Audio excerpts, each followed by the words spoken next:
now, and let's hope that we can get the 3 points at the end of it. Another big one, isn't it? The countdown's very much on now. Absolutely. 9 games left. It's exciting, isn't it? It's what we want to be. It's where we want to be at the start of the season. We are there now. We've just got to take that pressure and let's get the 3 points today. That's it. That's the message. Do the job here in West London.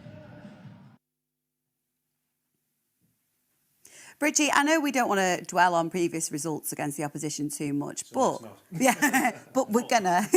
But QPR have only lost 6 home games this season. Why is it such a challenge as a ground to go there? Well, it's still got that old school mentality feel about it. There's not many grounds left like that where it's still on top of you. That is one of the places. Intimidating to go. I never used to go to West Ham's stadium near. That was close to you before they went to the Olympic. So it's got that thing about the fans are right on top of you. But again, like Bex has said, we're professionals. You've got to go and embrace it. And it's how you perform on the park. And you silence them early. And I think that's why we've got to get a good start, silence their fans. And then the possession stats suggest that they sit deep. They don't do high interceptions. They haven't got high possession. Then the stats that stand out is the long balls. So they're a percentage team rather than a possession team. They use the intimidation factor because they're very good from set plays. They've got good height. But they know what they're about. But when you're playing against the teams, Sheffield United, Middlesbrough, Burnley, Leeds, that keep the ball, they don't get results because, like Bex was saying, they tire as well. So. All that considered then, Bex, what do you expect their approach to be today? Very much the same. A lot of what Bridgie said, they're sitting deep, trying to absorb as much pressure as possible, frustrate us as much as they can do. And as soon as they win the ball, percentage football, high and wide into the channels and squeeze the defenders up from the back. I can't see them trying to get the ball down and dominate. The goals that they score, there's only 3. The striker who's got 7, a decent amount of goals, and everybody else is on 2 and 1. So they don't score a lot of goals from around. I think Dunn, the right back, is obviously he's up on there. 5. That's the set plays. Yeah. He's got the 5 goals. So that's the set plays I come back to. But apart from that, nothing scares me. And today I've seen their lineup as well. Chair is out. He's got assists. Attacking midfielder sits in behind Fraser, so I'm hoping that it's going to be Anderson or Smith playing there, and that's one less threat that we've got to worry about as well. Because it must be an injury that he's not playing. Look, we spoke about it midweek, Bridgie, but away from home, how important is it, Bex, to strike the balance between starting fast and trying to get an early goal, but also being patient when you're away from home, at a ground like Loftus Road? I just think if we start the game the way that we normally start games, we put them under pressure right from the first whistle. We cause them problems. And that's all we can do. We can only concentrate and we can only control what we're in possession of. And when we've got the ball, move it nice and quickly. We've said it so many times, haven't we? I hope they have a goal. Because with our press, we will destroy them. We win the ball back so often high up the pitch. They try and play off the seconds. They'll go along, try and play off the seconds, bullyish tactics, and then when they get it, they'll try and play. Right then, let's hear from the manager, Daniel Farker, now. He's been discussing becoming the fastest boss to reach 50 wins at a championship club. What I can say is there is no injury concern, and more or less each and every player who was involved yesterday seems to be available, at least for the squad. Also for this game, we had a few problems with Isaac Schmidt for the last game. He felt unwell. That was the reason he was not involved in the squad. He was also back in training today. Could be also a topic for the squad as well.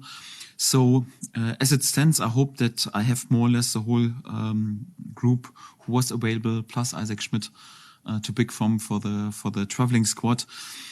In terms of who is then more or less in the starting lineup, obviously, and who is also recovered after this game, we make them late decisions. So this turnaround obviously is a bit more tricky than the last turnaround. So last time from Sunday lunchtime till Wednesday evening. Yes, we had more or less 80 hours to recover. That was enough. This time around, Wednesday evening till Saturday lunchtime, it's just over 60 hours. So it will be a bit more tricky. Also, traveling is involved, of course. So, we'll also take some objective data, so some recovery data anyhow, and also tomorrow. So I think we'll pick the starting lineup for this game. Very late tomorrow evening, or perhaps even on the morning of the game. So some really late decisions. I'm just happy for my players and my staff, because I also know, and I'm pretty grateful that I know I work for a club where it's perhaps a bit easier to achieve such an achievement than for a club who is just promoted from League One into the Championship, for example, and also fantastic players, fantastic staff to work with. And if you have excellent players and excellent staff, then it's even sometimes difficult. For the manager to mess it up. So for that, all my thank you is to the players and to the staff. They're excellent, and even I can't avoid the success sometimes. So for that, it's great that we are in a good position and that we won many points. But all the credit goes to my players and the staff. They're doing an excellent job. I mean, as always, he's downplaying his achievements, but that is incredible to reach 50 wins so quickly, isn't it?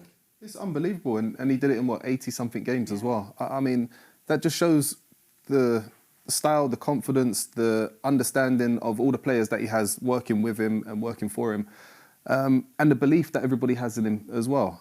Like, he wouldn't be able to do that without the players that he's had on board over the last 2 years, 18 months, sorry. Speaking about that, remember one of the players was Junior Fable. There was a lot of speculation, was he going to be involved, was Daniel Farke going to keep him? The word behind the scenes when Daniel was there that he absolutely wanted him fit, he wanted him back. He had the belief that he was going to play in the style that Daniel wanted. And we've seen that. Firpo's assists, his goals, just magnificent. Both fullbacks are embracing what he's about as a manager. And teams are hating it because we've got the most touches from fullbacks in the opposition box. It's hard enough to get touches in the opposition box. So they've embraced it and they're loving it. Yeah, and it just shows how wonderful it is and what a privilege it is to have someone like Daniel Farke with us. Let's have a quick look back, shall we, at that last game here at Ellen Road against QPR, where we won 2-0. It kind of followed a similar script to a lot of games this season, an early goal and a late goal. But when we look at this, and also when we see other games against them, it's tended to end up a bit scrappy. So how important is it, Bex, that we retain control in today's game? Well, if it's scrappy like we've just seen there, I'm quite happy for it to go ahead. Today it's all about controlling the game, not letting the occasion get to us, and not worrying about where we are. Doing the simple things really, really well. Look, every opportunity we get, every goal we've scored has been, the majority of, have been calm, in possession. There's not been anybody lashing at the ball. It's been precise almost.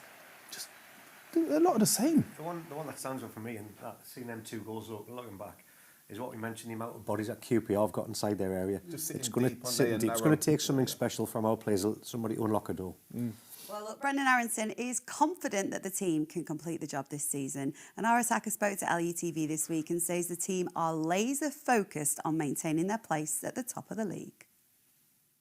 Brendan, after Sunday's tough day at the office, a really good morale-boosting win on Wednesday against Millwall. How's the mood in the camp? Yeah, it's great. It's been a lot of games this season where we've bounced back from not many losses, but the few that we've had, and I think that's goes to show the team that we have. And I mean, you're always going to lose games in a season, but I think the way that we respond, the way that we get back, and just win the game like yesterday and have a complete performance. We didn't score that many goals, but I think just dominated the game entirely and could have had even more goals. Touching on your own performance, you seemed to play with real freedom, created a couple of chances, you had some efforts. Do you feel like that was a chance for you to express yourself on that big stage? Yeah, I think it's been frustrating the last 2-3 games because I haven't been able to see the ball that much in the game, just with the way the teams are playing and stuff like that. And I think I took it upon myself. I watched a lot of film. I talked to the coaches a ton. I just wanted to find a way to get back to where I was at my best all season, of getting on the ball, creating, making stuff happen, just being busy. And getting my goal because I haven't scored in a couple games now. So I want to get my goal or assist. And I think I did a lot of film. I worked a lot on it. And it felt good yesterday, really, to have that performance. But, of course, I wanted that goal and assist yesterday. I didn't get it. But I was happy with the overall performance of myself and the team. You mentioned the game against Queen's Park Rangers. It's been a tough place to go in recent years for Leeds, but a home win against them last time. So you must go there with some real confidence as well. Yeah, 100%. I think it's also like you go there and you know what to expect in a way. You know it's going to be a tough game. So you're mentally braced for it, and I think we're ready for it. And I think that gives you a little bit of like calmness, in a way. So I think that's the biggest thing for us. So I think going into it, we're we're knowing what we're going to have to do, what we're going to have to put into the game. Everybody's going to have to put in a shift, and I think we have a national team break after this, so everybody's just got to let it out on the pitch, and I think that when we let it out on the pitch, our quality will shine through and we'll have a great game. You mentioned the international break. It's the final rest before that final push. How important is it to you as a group to be where you are now, top of the table, and everyone else try to catch you? Yeah, I mean, I think this is the position you always want to be in. I think this is a position that if you would say to us at the beginning of the year, this is the perfect spot to be in, it is. So I think we need to keep going like this. I think we have a lot of tough fixtures coming up, but we need to keep doing like we're doing. We've been amazing all season of getting results away from home, at home, and we got to keep like this and just continue to focusing, just knowing how hard these games are going to be. We like that. We're all nodding in the studio. We like that. Look, it's 4 minutes to go until kick-off, so it's that time. Score prediction, Jermaine Beckford. Oh, I fancy us winning the game relatively comfortably. I'm going to say 2-0. Okay, 2-0 for Jermaine. What about you, Bridget? I'm going to go one more. I'm going to say I'll go 3-1, and I'm going to say that man, Mr. USA there, Aronson, on the score sheet. I like it. So we're going 2-0, 3-1. OK, well, the teams are heading out of the tunnel down at Loftus Road. So we'll hand you over to your commentary team for this afternoon, Bryn Law and Andy Cousins.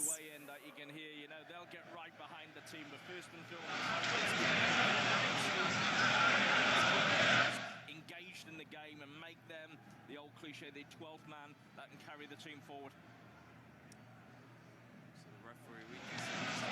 Welcome to West London, welcome to Loftus Road, the home of Queen's Park Rangers. The players are not quite out on the turf yet, but the anticipation levels are building here inside a well-filled stadium, and we have the Leeds United fans rising to acclaim the appearance of their team.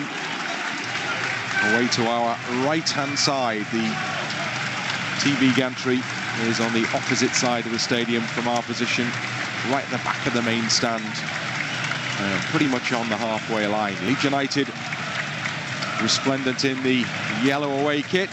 QPR will be, as you would anticipate, in their blue and white hoops. The Leeds United team lines up now in front of the main stand for the pre-match rituals. Lots of mobile phones go up in the air in front of us. There's a little bit of a tourist turnout, I think, for this particular fixture. There's certainly lots of South Korean support in the stand in front of us for the QPR sub, Yang. The Leeds United team well backed here with the fans behind the goal. Top tier only for this game this afternoon. And although the sun is shining here in West London, there is a chill in the air. And when we made the walk from the hotel to the tube station earlier today, it was distinctly chilly. It's warmed up a little in the sunshine at least. We're in the shade, so the coats are still on. Even here we are in the middle of March. 1 week left, or last game left, until the final international break of the season. And it's a big one because Leeds United know there's an opportunity that presents itself to them here.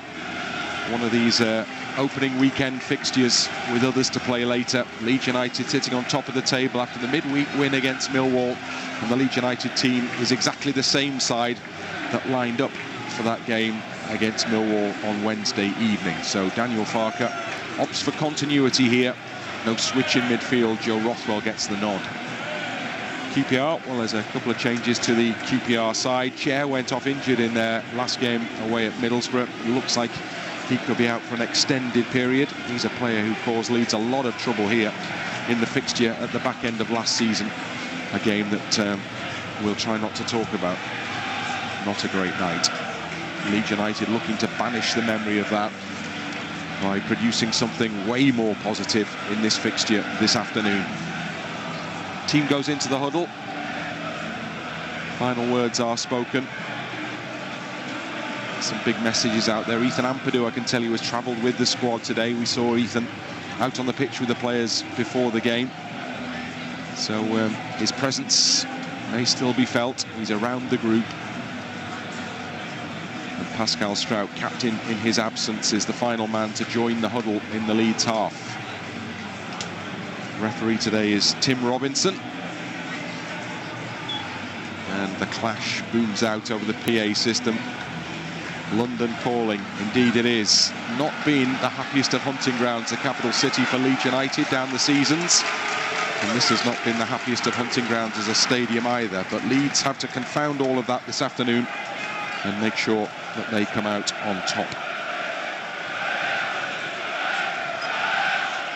Leeds United fans from around the world joining us. And hopefully, wherever you are, what time of day it is, whatever time of day it is, it proves to be an enjoyable 90 minutes plus as the game is now underway. Leeds it is who get the game underway. Junior Firpo plays the ball to the man we spoke to before kick-off, Manor Solomon. And then the ball disappears behind one of the posts here in this compact stadium, traditional stadium, Loftus Road. Around about an 18,000 capacity, and it won't be far off that for this game this afternoon. QPR mid-table team look like they are going to be secure and safe in that mid-table position, unlikely to trouble the playoffs and highly unlikely to suffer the struggles and anxieties of a potential relegation battle. Leeds are trying to attack down the right-hand side as Dan James gets the ball from the byline, moves up to the edge of the penalty area now, takes onto his right foot, puts a lovely ball across the middle. Unfortunately, there was no one in the middle who could get on the end of that one, so it's picked up other side of the box by Manor Solomon, who pushes it back into Joe Rothwell.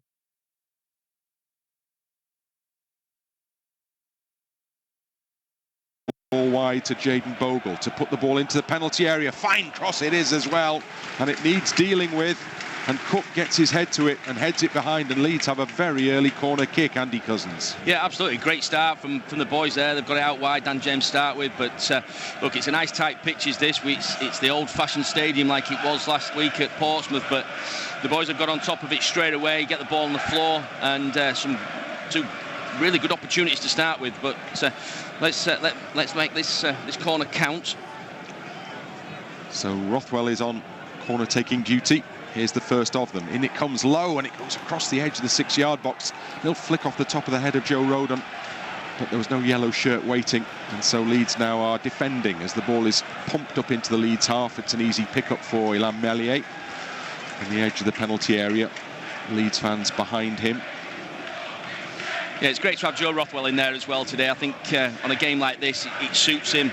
You know, the manager this week has said he can't play 3 games in a week, which explains last week. But he was fantastic on Wednesday night at against Millwall. So, you know, it gives us more than just being, you know, dominant in the midfield and going forward, but also on set pieces as well. Leeds, good play from Aronson to play Pirou in. Not the best ball from Pirou. It's not what Bogle wanted. That's more like it, as it's Bogle who gets the ball from James, plays it just ahead of Aronson, who acknowledges the attempt with the pass. Not too far away from that, the American. And Leeds have made a bright start to this game. We're on the front foot from day dot, aren't we? So, which is what we wanted to see. You know, these early kickoffs we've struggled a little bit to start with, but you know, certainly today we're on the front foot. We're getting up the seconds. You know, let's hope that continues. But you know, there's space out there on the football pitch already for, you know, Tanaka's getting hold of the ball a little bit. You know, Solomon's making a bit of space down there as well, even in these really early stages. Stroke tries the downward header, but Tanaka won't get to that one. Instead, the ball is under control of Smith, and then out to the left side it goes. Colback in midfield, familiar ginger-headed figure. Manages to just hold off a couple of Leeds United challenges. Back in their own half, QPR. Morgan Fox brought back into the starting 11 for this game. Chair, one of those out injured. They're missing a few of their more experienced players at the moment, QPR, and Sam Field is a notable absentee for them as well. Important figure for them, scored in the game against Leeds here last season. Field's out injured, and Chair joined the list in that midweek match at Middlesbrough. Yeah, I think Chair's the big one, isn't he? He causes a few problems and he makes them tick a little bit more. So, you know, it gives somebody else an opportunity from QPR's point of view, but from our point of view, it's a good thing. Meslier with the clearance forward from the penalty area. And then the ball bounces in that same direction, and Rodon has to get in quickly to nod it ahead of the big striker, Frey, into the hands of Meslier. And Meslier walks the ball up past the penalty spot, and then rolls it short to Pascal Struijk. To Junior Firpo. Infield, past Solomon, given away. Colback back into his own half to Cook. Experienced central defender, Steve Cook, has the ball again here. Firpo with a header down, trying to find Solomon. It's played forward by Dunn. Meslier will come and gather on the edge of the penalty area for Leeds United. Rolls it out to Tanaka. Tanaka plays it wide to his right to Jayden Bogle. And Bogle comes back again to Joe Rodon. Rodon to Strauch and back to Rodon again. Steps forward, plays it in neatly and sharply into Aronson. Tries to play Peru in. It just falls behind Joe Peru, and it was read by Steve Cook, who intercepted and cleared away. Peru making inroads there, trying to get in between the line. Right idea from Aronson, wasn't it? He picked it up in the middle of the park, and just not enough pace in the pass really to get Perrault through, because he was through if the ball was spot on. But we're right on top of him all over the football pitch in the first 5 minutes, which has been a real. It's what we want as expert players. That's what we want. We want a fast start. We want the tempo to be nice and high, and that's certainly what we started with today. Leeds have a free kick in a promising position. Foul on Solomon, and it gives Rothwell the opportunity to go short and quick. Now, if he looks wide, Tanaka, he has done. He's seen Bogle. Bogle crosses. It's a little bit low, but it's a second opportunity. That one's not the best either from James. So both are cleared away. Tanaka then finds himself under real physical pressure from Frey, and he's done an outstanding job thus far. Ultimately, though, it's all a little bit too much. He needed a bit of help there, didn't he, Tanaka? Somebody to come in and give him the short, and he's gone into battle away anyway. And he's right in the thick of it there. And there's a roar from the home supporters, but it's Leeds who emerge with possession of the ball. And that's why those Leeds fans absolutely love him, because he's not afraid of getting his foot in, isn't Tanaka? And he's so comfortable on the ball in all situations. But you're right there, Brady, needed a little bit of help. But we've got the ball. We keep it moving across. We're making them do the work, which is it's kind of what Joe Rothwell also helps. I think that him and Tanaka in the midfield just feel comfortable together. Bogle for Leeds United, down the Leeds right. He loses out the first challenge to Saito. And now it's with Tanaka. Saito is a Japan under-23 international. Tanaka, full international. And that's a poor ball from Pascal Strauch, who acknowledges it. And it's too far ahead of Junior Firpo. And QPR have the throw-in. Yeah, pretty slack from Pascal there, wasn't it? It was a nice, easy ball. Keep the pressure on them down this left-hand side. Junior's getting past, the winger there as well, and Solomon is playing nice and high up that football pitch, but a sloppy pass from Pascal there, really, when we're in a good position. So QPR with the throw-in down there, right-hand side. Thrown long towards Frey. Comes off Frey and out for a Leeds United throw-in. Firpo into Tanaka. It's a bit short, but Firpo reacts quickly. Peru pushed out of it by Cook. Leeds end up with a throw-in right on the halfway line. Daniel Farker in close attendance. Cifuentes just behind the shoulder of Junior Firpo as well. QPR started 2025 really well, and then they've found things a lot more difficult in recent weeks. Lost their last 4 matches coming into this one. 7 defeats in 9. Aronson plays it forward, finds Peru. Peru's pass comes back to him, so he tries the volley, and he puts his hands to his head because it dipped, but it didn't dip quite enough. And that was a great effort from Joel Peru, not quite on target. No, but his thought straight away was, I'm going to have a go from here, which is what we like. It's just fallen nicely for him. The ball through to James wasn't quite right, but it sat up really well for him to have a strike, and he's not going to say no. He's full of confidence. He missed a few down at Portsmouth, but he's our top scorer for a reason, and you've got to have a go sometimes. If you don't, you're not going to score. He was really frustrated not to have a goal accredited to him on Wednesday evening. It would have been an outstanding goal as well. But we'll be hoping to add to his tally at Loftus Road this lunchtime. Leeds United fans in good voice at the moment. Frey with the flick on. Firpo back into Rangers territory done, back into the Leeds half. And foul given there, is it against Ronan? It's offside, yeah. Sato is the man who was adjudged to have gone beyond the line. So it'll be a free kick to Leeds. Somebody has to come and retrieve the ball. Rothwell will leave it to Pascal Struijk. Struijk respotting the ball before. At the moment he's got to go long, hasn't he? Because he does go short to Firpo, but there's a press on the Leeds man in possession. There's a foul on Firpo, but the game goes on with Firpo still in possession. Now he gets the free kick. The referee did well there. Just waited to see whether the game opened up in front of Junior Firpo. It didn't, so the whistle went. Yeah, we don't like playing them long balls, do we, really, from the dead ball situation? We like to get into our possession of play, and, you know, the boys know really what's happening every time. It's like a setup when it's a dead ball situation at that point, and we don't really like going long. I know. Old school, that, isn't it? It is. Load the box, all that bit.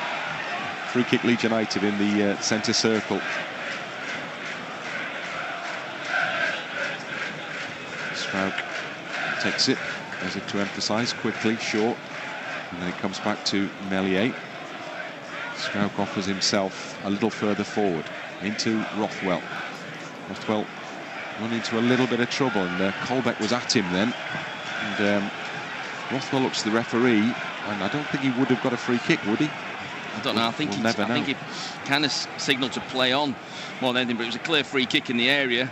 There's another little push there from Colbeck in the middle of the park as well. But you know, Meslier's off his line. He's ready to pick it up, which is what we want. There's no danger from our point of view when it's like that, Bryn. It is when it falls to one of their players. Hopefully the referee would blow that whistle. Manor Solomon brought into play by Joel Piroux after a nice exchange of passes down the Leeds left. Rode on now in the centre circle to Struijk. To his left, just short again there of Manor Solomon.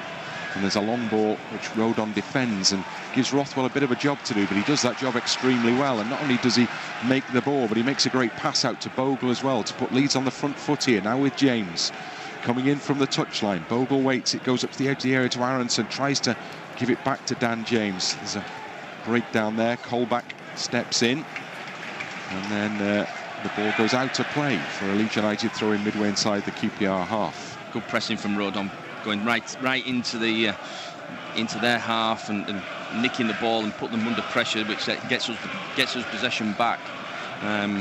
But again, we just need to be a little bit more, you know, in the final third. We're always saying it, you know, we just need to keep hold of that ball a little bit more, you know. And we know Aronson, you know, he's running around a lot, but he's trying to find that intricate little ball all the time. Here's Solomon. Can he do something with this on the edge of the area? He can win Leeds a corner. How about that? He's just got to find that little bit where he's trying to find that perfect ball, a bit like what Hernandez did back in the day, you know. And it's difficult in that situation, especially in a really small pitch, which QPR's pitch is, because the spaces just disappear. But another corner from Leeds' point of view. Rothwell coming to what is for us the near side. Far side from the gantry. Now Solomon puts it in to the near post from where it's headed away by Frey, the big striker. And then it comes back out over the near side touchline for a Leeds United throw-in. Firpo on duty for that. Firpo comes all the way back to Struijk. Across the middle to Tanaka. And back to Struijk again. Short ball to Rothwell. In it goes to Solomon. Clipped in, trying to get Piroux in, but doesn't arrive at the feet of his teammate. Leeds have it again with Tanaka from the head of Rodon. Now Struijk to Rothwell on the halfway line. Short ball into Tanaka. He can look forward. He can play it through the channel, but it's too far ahead of Manor Solomon. Too much on that one, and out it goes, goal kick. Right idea again, though, wasn't it? You know, getting it into the front man, just a little bit too much pace on the ball. You know, him and Rothwell in the middle of the park are getting a lot of the ball at the minute, and they're utilising it really, really well. You know, we're getting it out to the left-hand side to Son, we get it out to Dan James on the right-hand side. Bogle's actually free a lot if they want to switch that ball nice and early. But we're on the front foot again. We're still on, you know, 13, 14 minutes in, and we're first to everything at this present moment in time. You know, particularly in the midfield, because that's the battle you've got to win before you can go off and play your own football sometimes.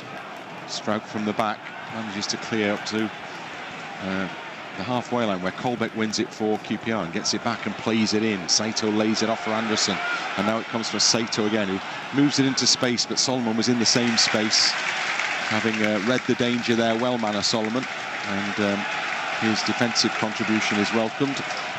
Leeds end up with a throw-in down by the corner flag. Firpo just motioning teammates into the positions that he requires of them. Corner flag just a yard or so behind him as the ball goes down the line. Over the head of Peru. Cook with a header back to the halfway line for QPR. Dunn just puts it up over the top.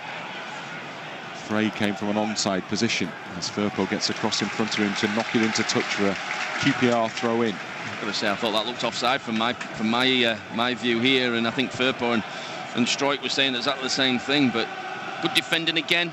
You know, we've got to have our wits against us on these, because they are a big team. So QPR have the chance to launch one into the Leeds penalty area here. Increasingly seeing this tactic being utilised at championship level. A long throw. So Leeds have to defend the 6-yard box. Actually, it doesn't reach the 6-yard box. It's headed away by Peru. Not cleared though. Smith on this right side into the penalty area. That's a good ball. Rodon's header is straight at Tanaka, but he gets the second chance to clear. Colbeck delivers back towards Saito down the left-hand side for QPR. Up to the edge of the penalty area, plays it into the edge, well read by Aronson. Aronson, not a good ball, and the ball is fired in by Saito into the top corner. It's a tremendous strike, but he was presented the chance to do that, and Leeds United, after a good start to this game, find themselves behind at Loftus Road. QPR 1, Leeds 0. Really disappointed from the start. We've had, you know, Aronson, he's done the hard work, he's won the ball back in the first place, but the ball which he's just played back, it's just a perfect place for somebody to come onto and have a strike. You know, really disappointed from that position. You know, we've got to just clear our lines sometimes. You know, we can't play football in every single area. We have to clear our lines, and that's a perfect, you know, kind of scenario in that sense. It's here we go here. He's done the hard work. He's won the ball back. You know, I've got to say, it's a great finish, but I don't know really where he's playing the ball back to. We've just got to clear our lines. Somebody's got to take control. You know, play it to Tanaka, and he just plays it up top. You know, it's their first shot on target, and it's 1-0. So Leeds were presented with the opportunity to clear, did not take it, and when Saito was given his chance, he very certainly did. So Leeds now find themselves in all too familiar territory here at Loftus Road. A goal behind, having made a good start to the game. But it all counts for nothing because the home side have struck first. Tanaka to Bogle. And then it's Strouk. Now Tanaka under pressure from Colbeck. And then the ball is played down the left-hand side. And Frey slides in. And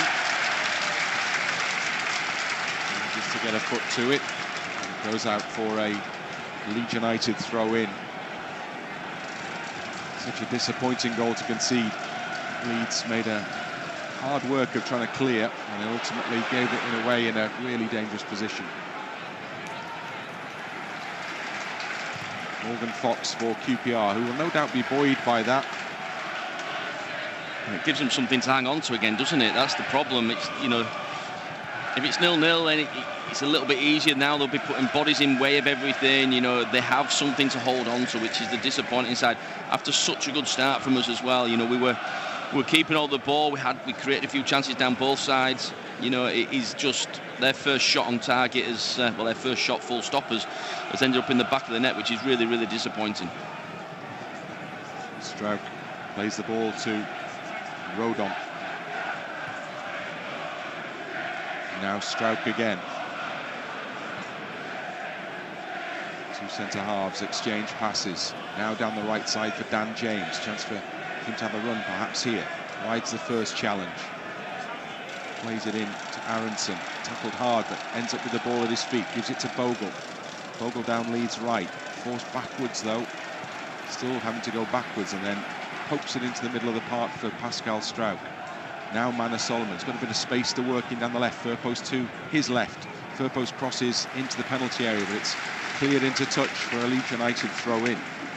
Again, well worked from one side to the other. You know, put us into another dangerous position in the corner on this left-hand side. You know, Solomon's normally got 2 on him.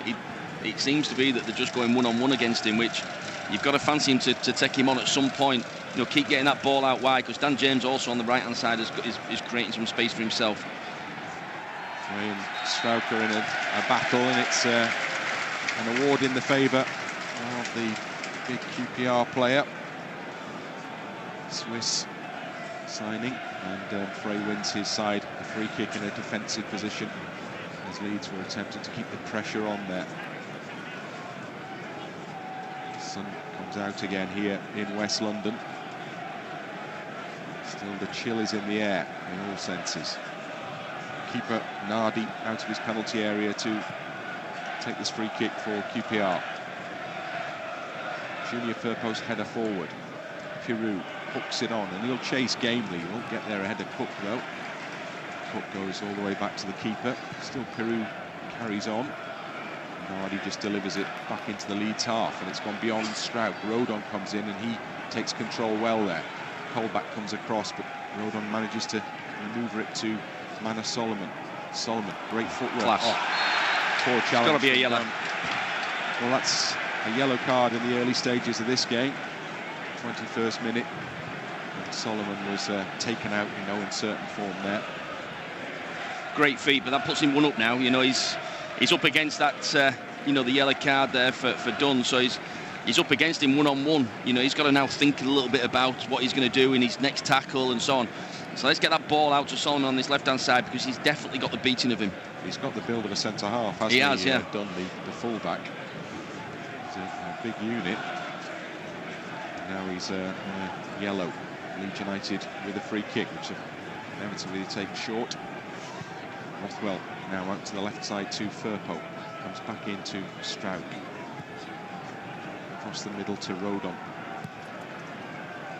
Wide to James.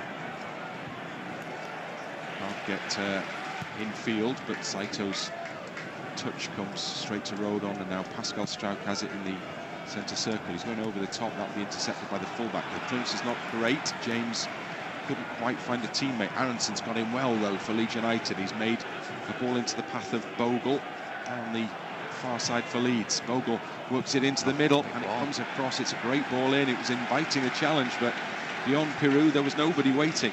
Yeah, it was a great ball in. It was just wanting a midfielder just to take a gamble to get in between the 2 centre halves there. But again, nice and confident down that right hand side. You know, Bogle's got a good ball into the box. You know, look, we're creating chances. You know, we've done this from the start. A little mistake from this side obviously cost us, but you know, we are still in control of this game. You know, 60-odd% of possession, and we keep moving the ball. The 2 wide men have definitely got the beating of their fullbacks. So, you know, look, we've just got to keep doing what we're doing, believe in the process. You know, we've been in this position before, you know, and let's, you know, let keep this pressure on, and hopefully that will tell further down the line. Rothwell with a corner kick. Will be his first outswinger. The referee has told him to wait though, as he was just about to make contact with the ball. The referee steps into the midst of the crowd around the penalty spot. And having said a few words, now steps away for Rothwell to have the chance again.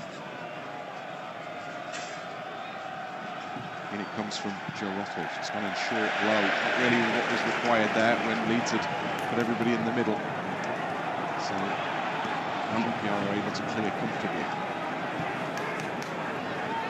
They have possession with Anderson. Now Cook. Score is not the greatest. Sailed straight into touch. Not entirely sure what he was trying to do there. His teammates may be similarly confused. Further with the throw-in for Leeds United.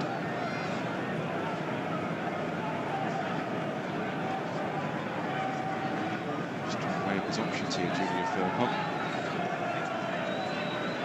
So Aronson comes in, Tanaka's come in, still no resolution. Down the line it goes. Carew with the header. Has to try and keep the ball down before he can play it forwards. We need to work it out in the end. Here's Rodon. Ogle's advancing to his right.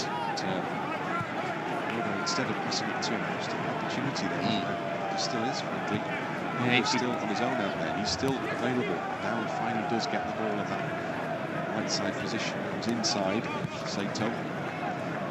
You're right, he just got in front of him, hadn't he? And the opportunity was there for a fraction of a second just to get it into his feet and then play from there. It's coming down that wing again with Dan James now on the ball. Taking on the fullback. Fullback gets the block in, but it can cost her another corner kick for Leeds United. So the first 25 minutes of this game have gone. Leeds have pretty much completely dominated, and yet the scoreline reads QPR 1, Leeds United 0. It does, and we keep the pressure on, don't we? We're creating chances on these corners. We know what Joe Rothwell can do on corners. He can put it in the right area. We just need this one now to be in the right area, and one of the boys just to put the head on it. Absolutely, we do. Rothwell pulls a better one in this time, but it beats everybody. Comes out to Mount Solomon. Solomon out to the left side of the penalty area to Tanaka. It's a curl cross in. It's a good ball. Come out for Rothwell on the edge of the D. Trying to find space for a shot. Just gave his opponent sight to the ball, and it's cleared forward. Smith won't keep that one in as he chases forward into the Leeds half, but one thing QPR have been able to do is shift the ball away from their own penalty area. Quickly taken throw in. Leeds want to get it going again with Stroud to Rodon. And to his right to Bogle. Back to Joe Rodon. Now Tanaka in the middle. Stroud. It's a nice ball from Pascal Stroud. It's gone straight to the body of Smith. As a result, QPR have possession at the back with Morgan Fox now. Saito, the goal scorer. Clips it back into the full-back. Tanaka with the header looping forward, and then Frey with the header looping back. Saito underneath it. Good challenge. Now Aronson takes it away as James did the initial hard work. Quickly closed down. Ball still in play. Bogle picks it up, and he skips forward for Leeds United. And James was in position to his right-hand side. It was actually the ball he tried to play, but he just got the ankles wrong. Yeah, just come off his foot in the wrong direction, didn't he? He tried to play with the outside of his foot. I think it got his toe end and went straight instead of a little bit of a curl on it. But again, it's really positive down the right-hand side. Bogle and James have got certainly got time over there. So I think both sides, both wingers, both fullbacks are creating space, which we just need to keep the pressure on down the sides and get the balls into the box a little bit better than what we've been doing. The final quality's not been there. James with the ball in. Will come all the way to this near side. Little flick on and done. Takes it away from Manor Solomon, and then it's cleared over the halfway line where Melier comes miles out the penalty area. No pressure on him to play the pass to Pascal Stroud in the centre circle. Tanaka to his right to Rodon. Further wide to James. James coming in from the touchline. Still on the ball, but Colback's blocked him off successfully there. He's played a good ball up the line to Frey. His control is all over the place there. And moving forward, claps his hands in frustration, and Leeds going to throw in. Colbeck's going to try and do that when he was at Forest and Newcastle. That's all he did. He was a hard-working midfielder. He's going to try and break up the play a little bit, but we just need to find them little spaces and them little pockets in the final third and just have that little bit more quality, because we are creating space, which is what we need. James trying to do just that for Leeds United now, down the right side into the edge of the box to Aronson. His cross hits an opponent. It's cleared away. And then Aronson just leans in and concedes a foul. So QPR more than happy to have the chance to slow things down here. Colbeck takes the opportunity to retie his bootlace. You know what that's all about, don't you? That's just that.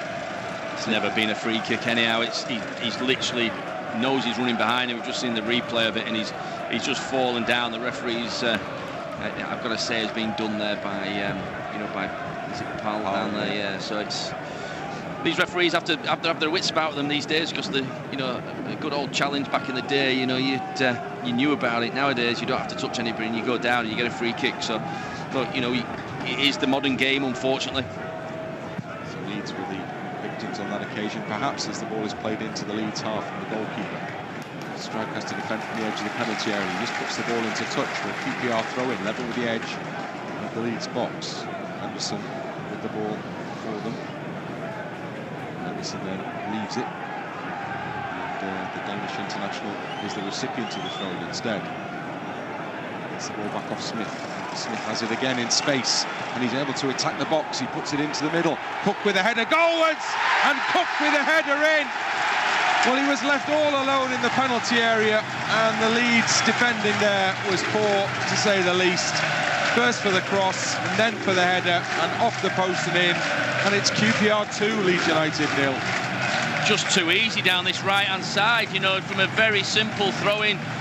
He's gone into feet, and he's just gone past, you know, as if there's nobody there, which actually there wasn't anybody there, so he can pick his pass then from the corner, and, you know, fair play to Cook. His header is a free header, but he's just put it back across the goal, and we watch it here now. It's just far too easy down that for their right-hand side, our left-hand side, and he can pick wherever he wants to go, and we've got to go and challenge. It's a good finish on their point of view, but really poor defending from Leeds' point of view. So Cook, for the second game in succession, scores a goal. His only 2 goals of the season. Could not believe his luck as he was left all alone round about the penalty spot, just wide of it. And he planted it into the back of the net. QPR here are inflicting more misery on Leeds United. Well, Leeds have got to clear heads here, because for all the possession, all the attempts to get forward, the current chant of Leeds are falling apart again from the home supporters for the last 5 minutes or so at least just feels a little bit apposite.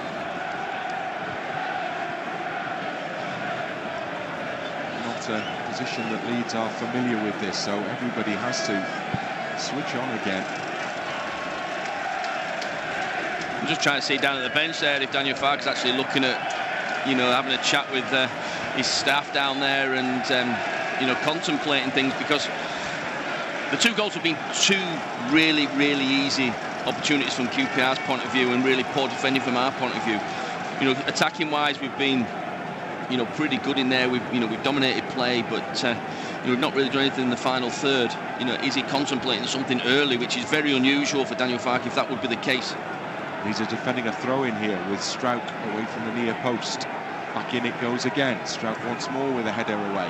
Solomon will pick up, but can't keep the ball away from Smith, who's in lively to get it all the way back to the goalkeeper. Keeper up into the Leeds half. Giroud chasing. Can't get on the end of the ball. QPR with the throw-in down below. 33rd minute, and the game's been turned on its head. Cook, the throw-in taker, having been the goal scorer. Down the line, over the head of Firpo.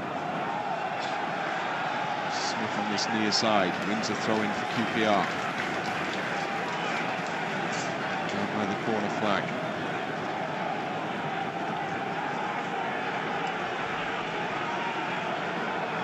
So it's a chance for QPR again to put another long throw into the Leeds United penalty area. Into the near post, flicked into the middle. Frey turns. Big appeal for a pull on the big striker. A little relief as nothing is given. Rodon.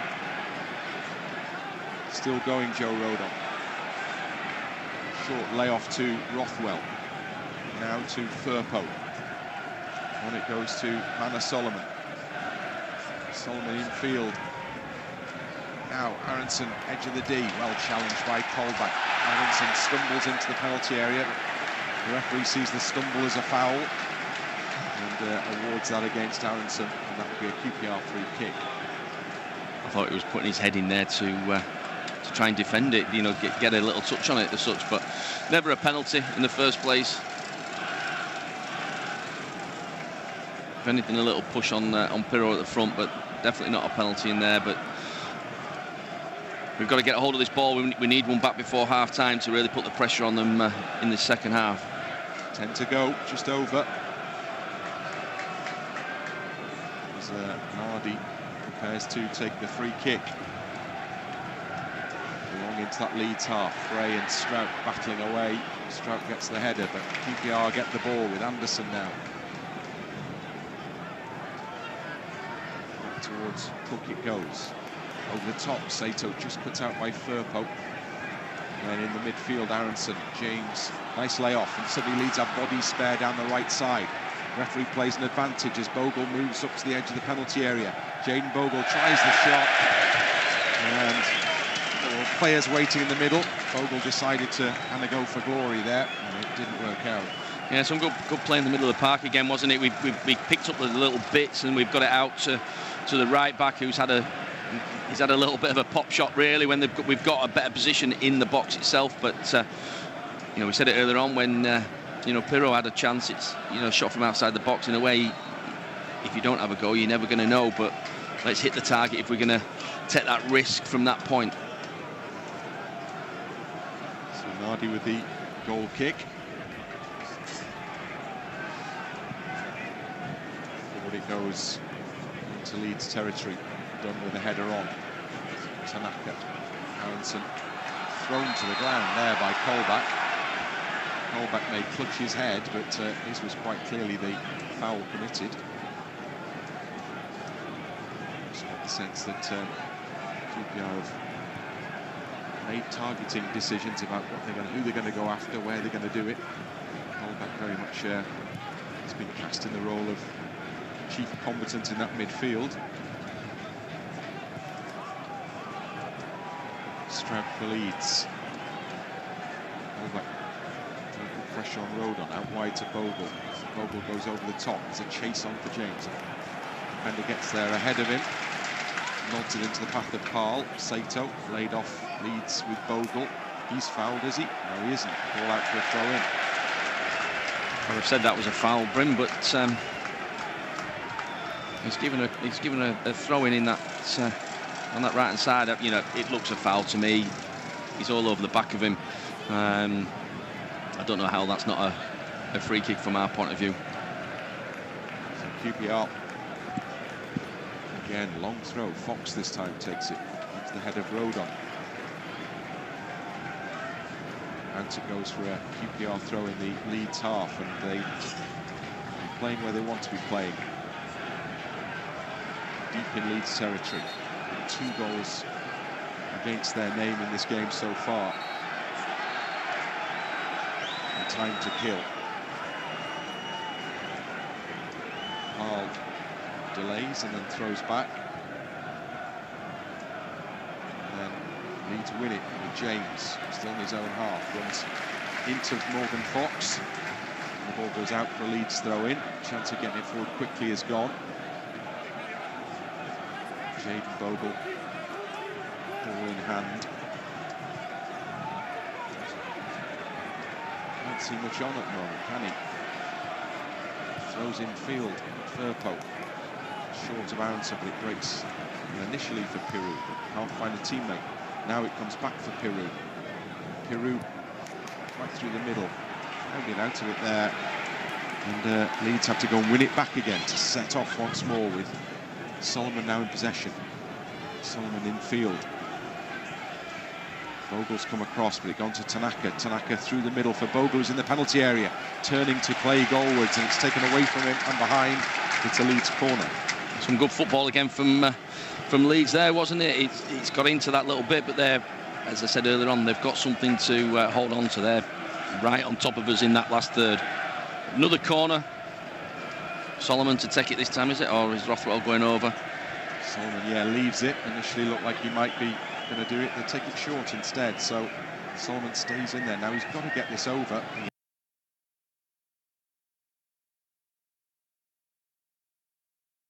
Looks away, uninterested. Leeds end up with a throw-in. Almost mid-position inside the QPR half. Peru past Rothwell, but into the path of Bogle.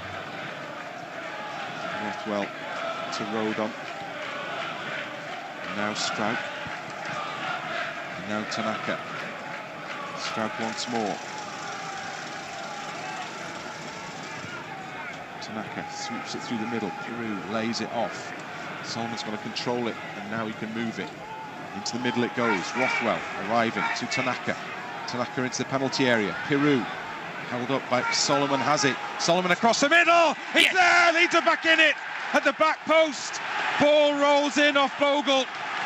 And QPR will appeal, but Leeds will celebrate, and they'll carry the ball back to get the game underway as swiftly as possible.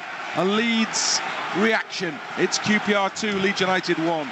That's a great reaction as well, isn't it, Bryn? That's what we wanted. Some great football there. We kept hold of the ball, maybe 15, 20 passes, out onto this left-hand side.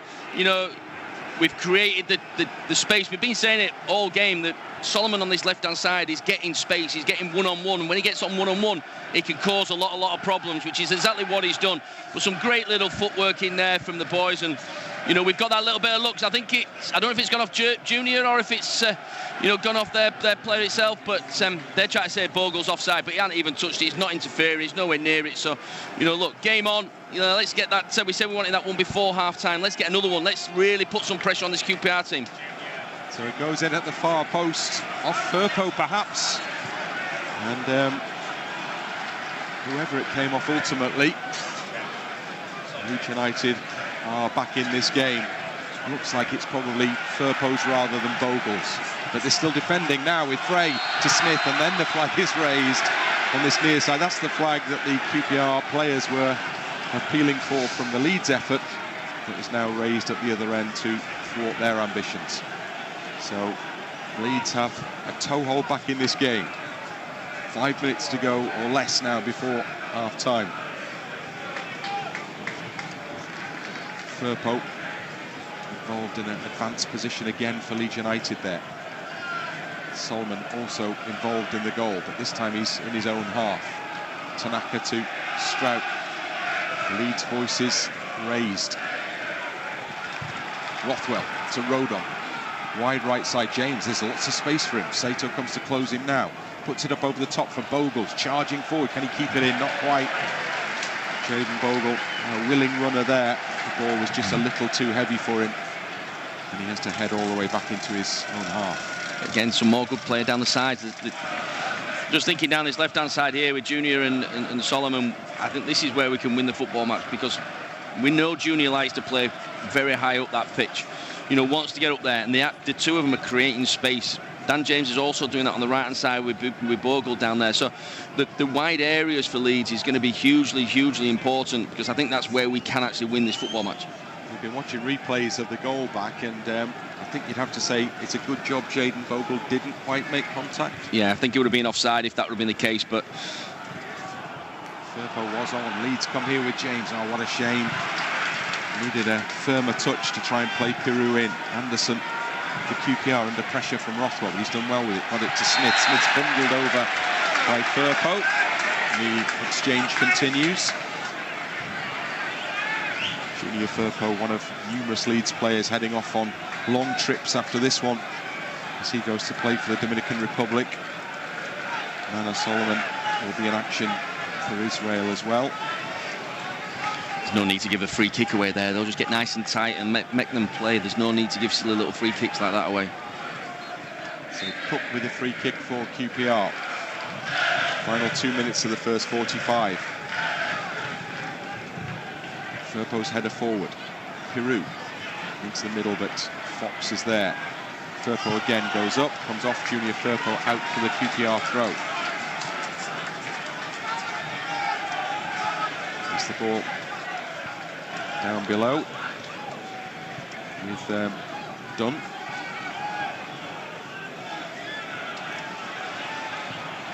Firpo clears away. Now the ball is in the centre circle, and it goes back to the goalkeeper Nardi. And then it comes out to this right side where Dunn has done well to control and now advance. Plays it out to Anderson. Anderson's cross into the middle. Header from Frey is straight into the hands of Meslier, but There'll be a question or two to be asked as to why and how he was in there and able to make the header. Another free header for him, wasn't it, in there as well? You know, he's a big lad, isn't he? He's got a presence about him.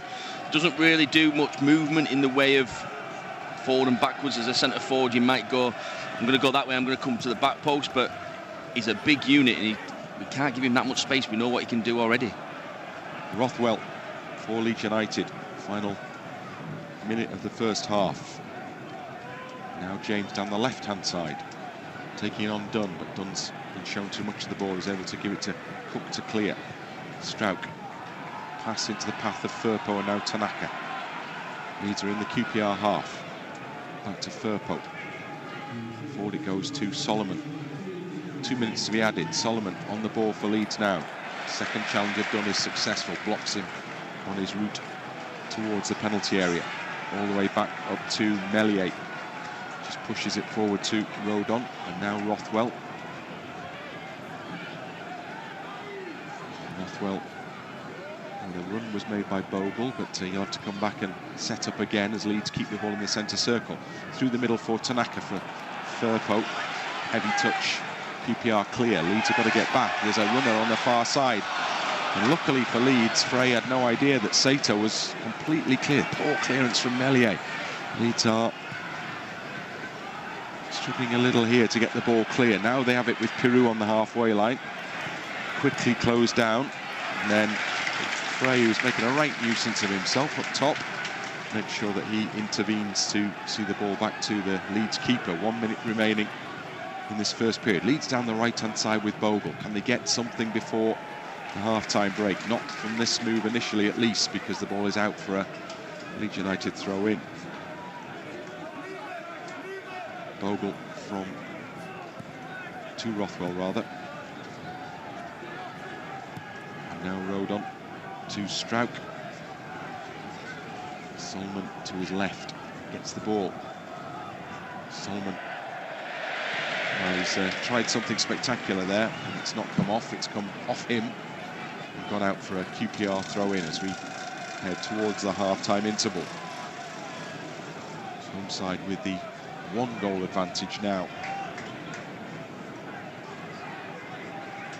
They'll be in no hurry to get this throw-in taken as the clock ticks down towards the second minute. And there it is, the half-time whistle goes. Well, Leeds United have found themselves with a real struggle here at Loftus Road. Relatively familiar feeling, you might say, having fallen 2 goals behind. But some hope has been reignited with Leeds able to claw their way back into it with that Junior Firpo touch towards goal. And now as they head towards the tunnel, big words to be said in that dressing room, and a big half lies ahead. It's Leeds United who are behind by 2-1. Yeah, absolutely, Bryn. It was, you know, we've dominated possession, but we've just given away 2 sloppy goals from our point of view. You know, we are creating chances, we are creating space down both wings. You know, which is I think which is where the game's going to be won in that sense. You know, but that goal back is massively important. Gets the boys going in a little bit more. You know, with Daniel Farkenow's team talk at half-time will be slightly different to what it was when it was 2-0 down. But look, I can see us really getting back into this game because I do think that we've got the upper hand on them. You know, we've got more possession, we're getting in some really good positions. You know, we just need to be a little bit more clinical in the last third. So work to be done here for absolutely certain, because Leeds are behind at half-time. The scoreline is QPR 2, Leeds United 1.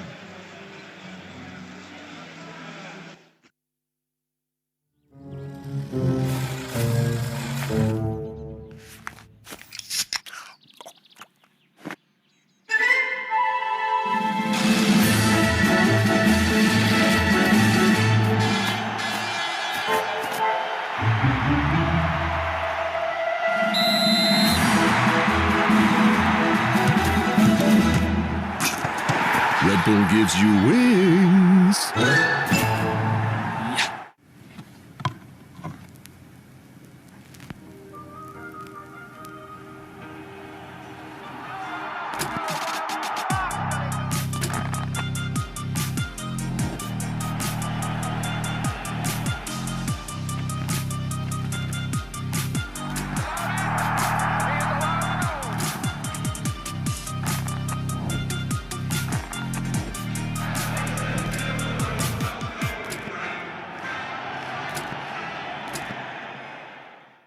Well, the game's really heating up now.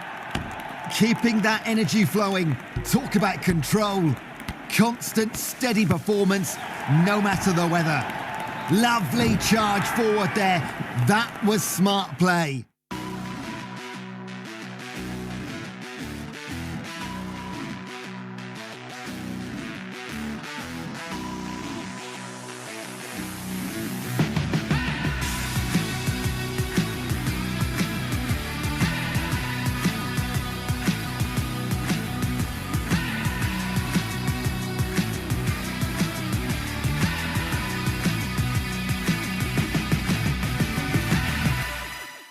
Tanaka shoots! How about that? Absolutely brilliant from Tanaka. Ramazani! Superb goal from Ramazani. Thomas is actually going to hit this and he scores. Oh, he's gone in 5 or so minutes away from a 5th win in a row. Not out!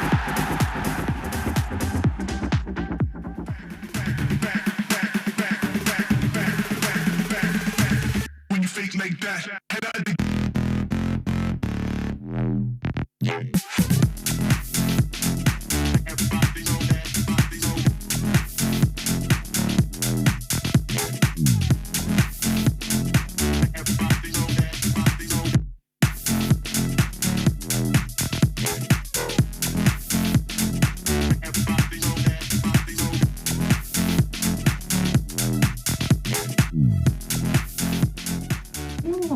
TV? Yeah, it's the new Hisense Mini LED. Should have asked me what to get. We've got a 65-inch with Mini LED, but you've got to be paying at least $2,000 for that. Actually, this one has all those features and more, and we didn't pay anything like that.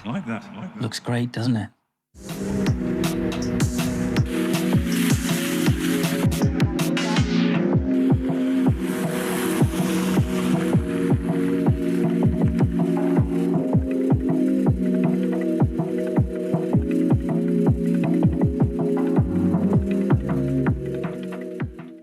Something magical is living in my house. If I spill or make a mess, the next moment it's magically gone. I never see them, but they get everywhere. Is it fairies or mini little people?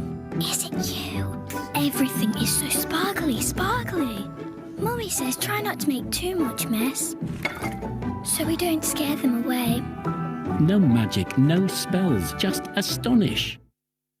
Escape to a land where it's no work and all play. There's no such thing as speed limits. Where wild animals roam. And around every corner is a new adventure.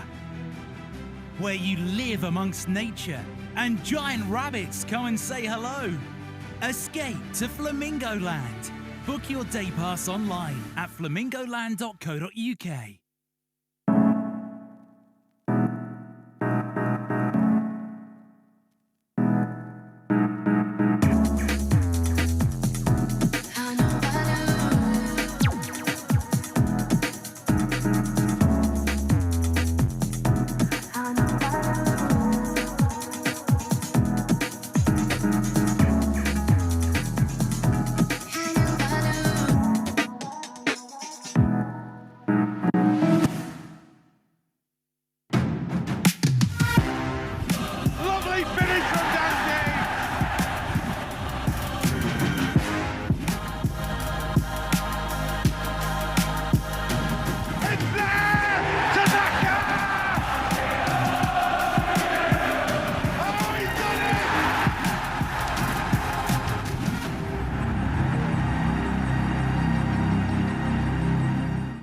At the breakdown at Loftus Road, it is QPR 2, Leeds United 1.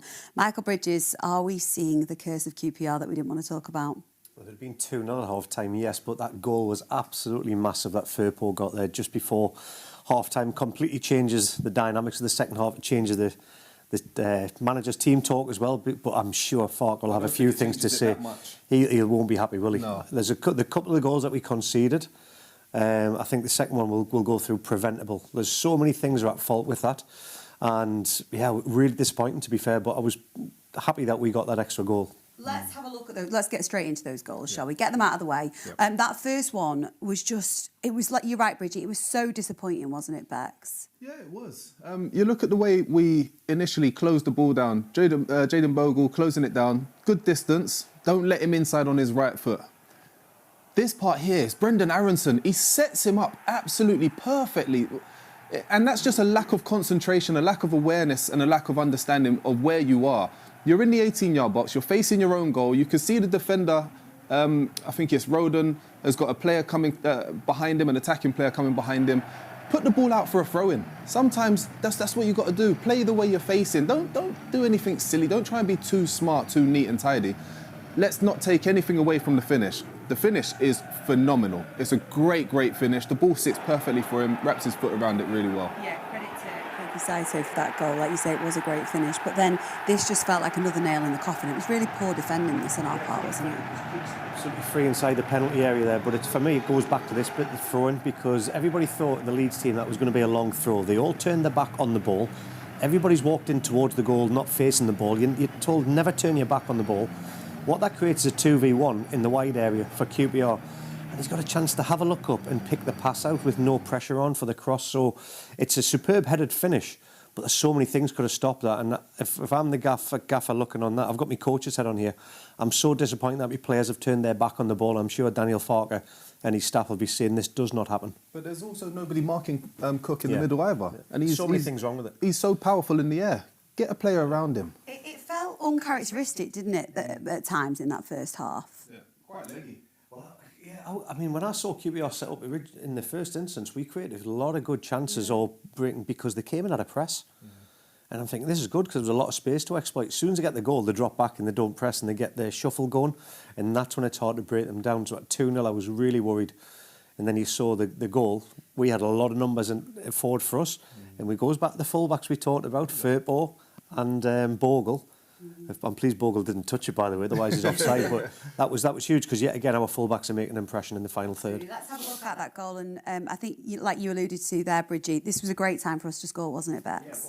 Yeah, it was. It was. Great feat here from Peru. And you look at the bottom of the screen there, Jayden Bogle. He tries to get a little touch on it. Great feet, great finish. A little deft touch. Do you think he wants to leave it? I don't think he does. I think he goes for it, and I just think he misses it. It's a great touch. Fortunately, the pressure that the QPR players, defenders, and the fans were putting on the lineswoman fell on deaf ears, and rightly so. You can see it on this instance here. You can see Jayden Bogle at the bottom of the screen. Solomon puts a cross in. Firpo, lovely little touch there, and you could clearly see he clearly sees offside. I do think he goes for it though. Doesn't touch it. That was the best. Fortunately, yeah. We've got 7 players in their penalty area there. That's great to see because QPR, like you say, they get numbers back behind the ball. They're condensing the area, so it's very hard to find space. And the way we created that was magnificent to see so many players getting an overlap here with a little give and go. Peru does magnificent, but just inside the area, that's where you need bodies inside that 6-yard box, and this gives us hope. Could it create almost a pivotal shift heading into the second half, that goal at that moment in time, Bex? I think so. It's always better when you score just before half-time because the opposition, you talked about Daniel Farke having to possibly change his team talk. The opposition manager will have to do the exact same thing. Sitting at 2-0 up against the league leaders is a relatively comfortable position when you're at home. 2-1 when they've just scored and they've got the momentum, now your conversation slightly changes to, right, we need to be tight at the back. We need to be organised. Don't do anything silly. Don't give away silly free kicks. Don't try and press them too high. Sit deep, sit narrow, and just absorb as much as we can. Let the first 5, 10, 15 minutes of the half play out, and then we can start growing into the game. Well, it's also giving the fans a bit of belief again. Yeah. I'm just getting text message from Paul Scanlon with the Lions FC up in there in Queensland. He's giving a massive shout out to you. We've got our very own Max with the Dubai Whites. They've sent a message in as well. So, behaving himself as well. Yeah, exactly. So it's great to know. Yeah, they straight away when we got the goal, they went, oh, this is it. The resolve is coming. So it gives the fans belief straight away again. So that's great. And, we did have a number of chances in that first half, didn't we, Bex? Yeah, we did. They were half chances, though. And that's the frustrating thing. So Daniel Farke will be in the change room at halftime. They'll have the screens out and they'll be going through opportunities they've had, opportunities they've missed, and ones they should have created better. But it's been a little bit of a leggy performance. I mean, it doesn't look like it's as energetic as we're used to seeing. But maybe that's because we've only just come back from, well, literally a couple of days ago. Andy couldn't see the distribution of the area. We talked the crosses. Yeah, they were just hitting hopes rather than picking somebody out like we saw with their goal when Cook got it. But is there something in that? You know what you were just saying, Bex. It's not an excuse, but a late night on Wednesday, then having to travel down for an early kick-off on a Saturday, is that going to take its toll at some point? I hope we're not going to use it as an excuse. It's not an excuse. Yeah. I'm just saying, could it be a potential reason as to why we haven't seen the standard of football that we usually do from I just think, excuse me, I just think that both them goals were preventable, and you've got to look back at its errors. So you can't put that down. You can put that down to concentration levels towards the back end of the game, not that early on in the game. That is a ball that you're told never play a square pass in your own box, just shift your lines and clear it. And the second one, never turn your back on the ball and don't allow free players. So they're the things that you've got to get better and educate the players on, that it shouldn't happen again. And I'm sure there'll be a few things getting said and discussed, and then I wouldn't be surprised we're seeing maybe a change at half time either. Do you think, Bex, we're going to see any maybe earlier changes? I wouldn't be surprised if we saw one, possibly two changes at half time. He never normally does that. So he doesn't. An idea of how angry he might be. Well, also because he knows what's at stake here. You know, we're heading into the break now. There's only a handful of games left, and Daniel Farke, like we said on Wednesday, he's acutely aware of the position that we're in, and he doesn't want to do anything to jeopardise that. So you can understand why he might be frustrated. Yeah, of course. When he's seeing silly errors and mistakes. Yeah, and he knows that. That's fatigue, that's fitness level, that's concentration, maybe not being switched on at the right moment, bit of pressure. And we've said you've got to try and embrace that. But obviously he's the gaffer. He gets paid the big bucks to make the big decisions. So let's hope we get it spot on. And if it's anything to go by, the last game here, when we were quiet, the first half was lacklustre. Whatever was said at half time paid dividends. The rocket they needed. Yeah, I think that's the thing. We see that this Leeds United team do have the resilience to see it through. And you were talking earlier on, Bex, about the fitness levels and the ability to maintain focus. And hopefully we're going to see that again in the second half. Yeah, I'd be surprised if we didn't. But also, we've got the quality on the bench as well. I mentioned before the game started, it's a like-for-like changes, especially in the wide areas. Nonto, Ramazani, those two players are fantastic. They've got a lot of pace about them, a lot of technical ability as well. And they're creative. I would be surprised if we didn't see one, if not both of them. Not necessarily both at half-time, maybe one at half-time and one, 60, 65 minutes in. From a QPR perspective, Bridgie, what's their approach going to be after that goal that we scored just before half-time? What's QPR's approach going to be in the second half? They're edgy because you know that you've conceded a goal. You go in there at half-time, you go, backs to the walls here again, because if the next goal's vital. They'll be wanting to make sure that Leeds don't. If we score that next goal, we go on to win this game. That's what I believe. If they score, it's done and dusted, because the numbers they get back behind the ball, they're going to be concentrating on. It's a clean sheet mentality second half. I can't see them trying to get another goal apart from the set plays and the long throw that they've got there in the set play. And like you said, Bex, you know, in terms of fitness, the fitness levels, well, we don't know, but we would, when you compare it to this Leeds United side, you would hope that Leeds United have a little bit more in the tank. Yeah, look, we've dominated possession, which means we've used the ball better than the opposition. The opposition have had to move and run around a lot more than we have. The longer that goes on, the more fatigued the opposition will get. Hopefully, QPR hit a brick wall and we're able to make the possession count in front of goal. And a better quality of game changes on our bench. Yeah. We've got a lot of players on that bench are dying to get Matteo minutes and get goals, and they can make a massive impact in this. Fingers crossed. It's a big second half on the way down at Loftus Road, so we'll hand you back over to your commentary team for this afternoon, Bryn Law and Andy Cousins.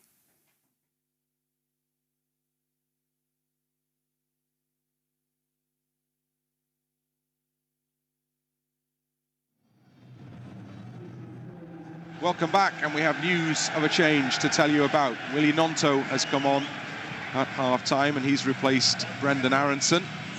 So Daniel Farke has initiated a change in there to try and get Leeds United back in the game. No doubt about that. We had a sense when we saw the warm-up that Nonto went through in the interval on the pitch that he was the man who was going to come on.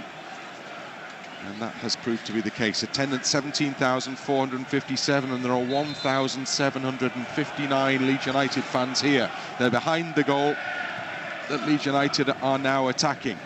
They're singing the name of the substitute. This is such a big half for Leeds. 2-1 down, aiming to get something from this game ahead of the international break. 8.5 games remaining in the Championship season. Yeah, it's a huge half for us, isn't it? A huge 45 minutes for Leeds United. You know, I do like the change. I thought Aronson just wasn't getting hold of the ball in that area, and Willie Gnonto gives us something totally and utterly different in there. So, you know, strength, power, you know, he did look like he was going to play right up the top, but it looks like he's just dropped into that number 10 role. Ball is through in the hands of the QPR keeper, Nardi. And then he puts it down on the ground and gives it to Cook. We've watched numerous reruns of the goal, the Leeds goal, at half-time. And whilst I think we can pretty much confirm it wasn't offside, can't really confirm who the actual goal scorer was, because there's a touch from Firpo for sure, potentially a touch from Cook. Bogle didn't finally make it at the back post. The only thing we can say with any degree of certainty is that Leeds got a goal. And very important it was as well at that time, because it's going in at 2-0 to going in at 2-1 is a different mindset from the manager's point of view and also from the players' point of view. We actually played okay in that first half with just 2 lacks of concentration at the back that let them in. You know, we kept hold of the ball. We had 60% of possession all the way through there. Now Leeds have given it away again with Frey into the penalty area. And he drives his shot across the face. And it comes out all the way over on the far side. But again, just a sloppy moment from Leeds defensively that allowed Queen's Park Rangers that attempt not quite on goal. Yeah, it's a tough place to score from there, across the goal from that angle. I think, you know, the keeper's got it covered quite easily on that sense. But yeah, a little bit, again, lack of concentration at the back, which we need to tighten up. They've scored 2 goals from that situation. You know, we need to tighten up at the back, you know, because we are creating chances. We are going forward. The 2 wingers are definitely creating more chances than they have done in recent weeks, and we've been right up there. So, look, I still think that Solomon on that left-hand side is our man. You know, let's get the ball out to him, because, you know, Dunn's on a yellow card, one-on-one against Solomon. He's one of the hardest people to defend against. You know, he could quite easily just leave a leg in, get another yellow card, then they're down to 10 minutes. Again, a total different game again. Mellier's clearance. Well, Paul shoulder to shoulder with Dan James there. The ball sails over the head of both and out for a QPR throw-in. Fox will take it onto the head of Frey, and then Rodon. Gnonto can't get there. Colback puts it up in the air. Saito against Bogle, gets away from him and then plays a short pass into Anderson. And back it comes to Saito, and then Parl. Leeds battling but not able to get on the ball. QPR with Anderson through a crowd, but Gnonto's waiting in the right place. Then he's fouled and has his legs taken away from him by Edwards, and that would be a Leeds free kick. And that may be what Gnonto gives us a little bit more in that little area, you know, a little bit more strength than Aronson does. But it was a free kick. He's gone down the back of him. Well, Rodon he's got away with one there, I have to say. Joe Rodon has probably got away with one there. You did feel he was being fouled by Frey. He was right on the limit, shall we say. And the referee said he went over the limit, and Leeds were able to take a free kick, which is played forward long for once. But the result is that the right fullback manages to just play a header into the path of the keeper to pick up. Nardi from the penalty spot drops the ball down to the ground and bites Piru to challenge, gives it to Cook to his right. He plays a straight ball which goes to Smith in the Leeds half. Firpo, good play, gets the ball to Rothwell. Runner is Bogle to his right, and he has the ball in front of him now. Jayden Bogle, not far away from the edge of the penalty area, goes back to Rothwell. Bright sun here at Loftus Road, still chilly. Tanaka out to the left side to Solomon in the shadow. Solomon takes on that fullback and gets past him and puts a great ball into the middle. And Bogle was arriving at the near post, and it was just flicked away from him and out. But yes, Solomon was the provider down that left side again. Good defending from their point of view, but again, you know, our wingers have just taken them on. He creates a little bit of space, get it in the box, and let's get them runners in there, because there's definitely chances from Leeds' point of view from crosses coming in from the wide areas. Rothwell for Leeds United. Into the middle to Gnonto. Gnonto through a gap. Nice ball for James on the byline. Puts the ball back into the middle. Spins around, shot is saved. And yes! It's in from Bogle. Leeds United are back level here. Great work down the right, James into the middle. And the close range finish has prompted huge celebrations behind that goal. It's all square. It's QPR 2. It's Leeds United 2. That's what we wanted, Bryn. 5 minutes into the second half, we've got back level, but great play down this right-hand side. You know, Willie Nonto's taken a little bit down here, but a great ball in from, I think it was Dan James on this side, and our right back's in the middle of the box, which is what we're kind of saying. The full-backs are getting forward, the wingers are getting forward, you know, but Willie Nonto's done a great little ball through there for Dan James, and Bogle's just done his run, he's kept on going. Keeper's made a good save on Solomon, and a great finish from our full-back. But look, we're back into this now, 5 minutes into the second half, which is what we wanted. Shows how important that first goal was in the first half there, to get it to 2-1 going into the half-time. And we've made the change, and straight away it's proved positive for us. And we have a great big stanchion right in front of the line of vision in the right-hand penalty area, from behind which Jayden Bogle managed to poke that ball in, having been in the right place at absolutely the right time when it came off the keeper's foot, to put Leeds back on terms here. So a platform established, but this game is far from over. We've just got to concentrate at the back. You know, we're very good at game management when we get in front, you know, of teams, and you know, but we have to defend better, because they are creating some really easy chances from our kind of lack of concentration back there. So we have to be on the ball on our you know, back four, back five, with the keeper in there and the two midfielders, you know, making sure that there's nothing really that we miss. Ball's in the middle, great save, Meslier, still bobbling around, needs to be hacked clear, and it is. And Meslier there has kept the scoreline at 2-2 with a swift reaction from a close-range shot. Just what we were talking about. You know, what a save that is. You know, the keeper's done very, very well on that side of it. You know, we've got to be careful, these long throws which are coming in. We know this is a tactic now they want to use, and the ball's just landed in the right area for one of their players, but a great save from Meslier there. And, you know, unfortunately, it didn't, you know, when we cleared it from Bogle, it didn't come to James, because we actually had a 2-on-1 situation at that point as well. But look, we do have to be careful on their set pieces, long throws. Don't give anything silly away, you know. Get the ball as far up as up the pitch if we're going to give a corner or a throw-in or a free kick away or anything else like that. Not in dangerous areas. Ball is played forward into the QPR half. Goodness me, it feels like it's been a long week at the moment. Oh, gee. Leeds United with Bogle. So potentially Firpo and definitely Bogle, both on the score sheet. Nonto. Now, good ball for James. First time into the middle, just across the forehead of Pirou. And it'll be cleared out. Well, it won't be, because Solomon has made a good block there to keep QPR in by the corner flag. And Dunn was the man who couldn't quite work it beyond the Leeds player. Again, some good work from Willie Nonto down this right-hand side. Got the ball turned in space. You know, and a good ball from Dan James and just in front of Pirou. But again, another good chance from Leeds' point of view. One throw down the far touchline by Dunn. Headed past Strauch, Tanaka into Rothwell. Rothwell into space nicely for Bogle. On it goes to James through the middle. Nice control from Dan James. He's got runners to his left. What a shame. It's the wrong ball.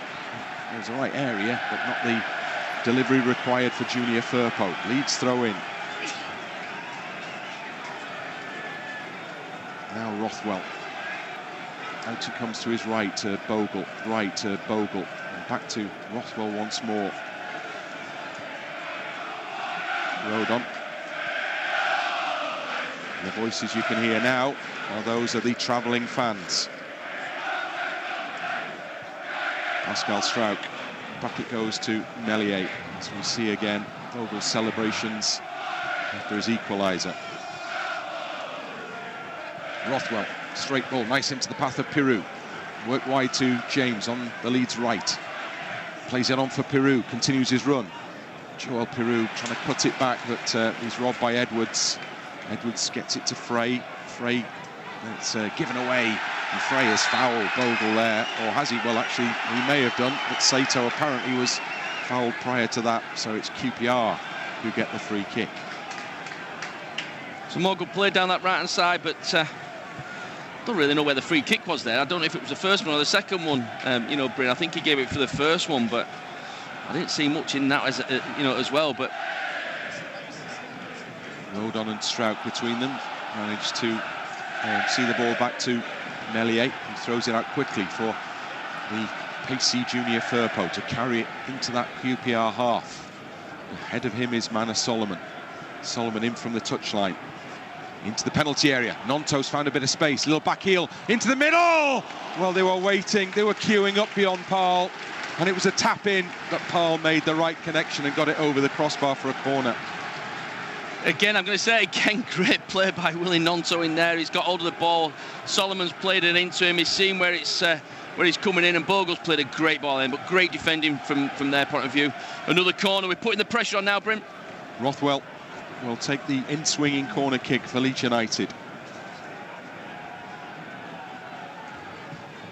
Kills the one into the middle now. It's alive in the middle, and then it's come off ahead, and it's gone out for another Leeds United corner kick. QPR furious with that call, and the referee has actually agreed with them. And has he given offside instead? I think he's given a goal kick, because I think it's I think it was a great chance from Pirro there. I'm waiting for the replay because I can't see because the pole is in the way. But I think Pirro had a great chance there when it's coming in. It's a great ball in. Yeah, and he's just kind of put his head in there, hasn't he, just to see what he can do. But yeah, look, the ref's got it right in the long run. It is a goal kick, but a great ball in from Rothwell and a half chance there for Pirro. So Nardi with the goal kick, as it turns out. Good header from Firpo. Tug on the shirt of Peru, but the ball is skied by Cook in his own half. Peru's battling with him. Cook's powerful, and Edwards helps him. Cook again with another looping header forward. Up in the air again. Edwards this time. Now Firpo with a header. And then the referee says he leaned into his opponent. How that's deemed to be a foul in that situation, not quite sure, but Anderson was underneath him, and it's QPR's free kick just inside the Leeds half. I find it difficult to give a free kick away there when you're kind of jumping straight up in the air like Junior has. He's got his hands on him and stuff, but he's just gone down too easy, hasn't he? But look, these are the situations which we've got to switch on. This is where they've created a few chances from putting it into the box, and we have to switch on at the back now. Anderson will take it. QPR have made it quite clear what their intent is here. No question of this going short. They've lined up their players just outside the Leeds United penalty area by and large. Anderson into the box. Meslier comes and gathers nice and comfortably, and now he can throw out quickly. Oh no, it needed to be the right throw from Meslier because James was on his way, but it was too much on it, and it flew out, and it's a throw in on the halfway line.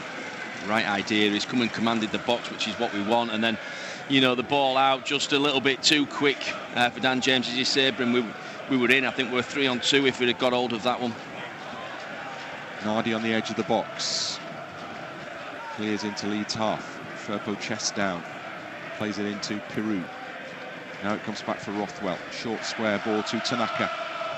Now Bogle. He's got space down the right for Leeds United. Saito comes across to cover, so Bogle goes back to Tanaka. Tanaka sees off Frey. Does well to open things up through the middle. Still on the ball. Now it goes to Nonto. Nonto surrounded by blue and white shirts, but he still gets it to Rothwell. Through the middle still for Leeds United. It's crowded in there. It's too tight as it turns out, but Rothwell wins a second ball back. Oh, his touch is too heavy. What a shame, because he was moving menacingly in towards the edge of the penalty area there. And it was just cleared out of play for a Leeds United throw-in on this, as we look at it, the near side. Gantry. Rodon. Out to Dan James, down the right. James, well, he's caught by Parle there. And he goes spinning away, holding his knee, Dan James. Parle just left a leg in, and that will be a yellow card for the QPR man. So both full-backs are on yellow cards, and Leeds have flying wingers. As we've been saying all game, Bryn, the two wingers are our out balls, and they've got the beating of the two full-backs all day long, and now they're both on yellow cards. You know, they can't really commit to stuff too much, and if they do, there's a chance of a red. You know, look, a great position for Leeds as well. You know, we know what Rothwell's his delivery is like. It's normally top class, and it's a great position to be putting this into the box or in and around the penalty spot. Well, this one needs to be top class for sure. Leeds United with players in the area waiting for this free kick from Joe Rothwell. Rothwell's left arm raised.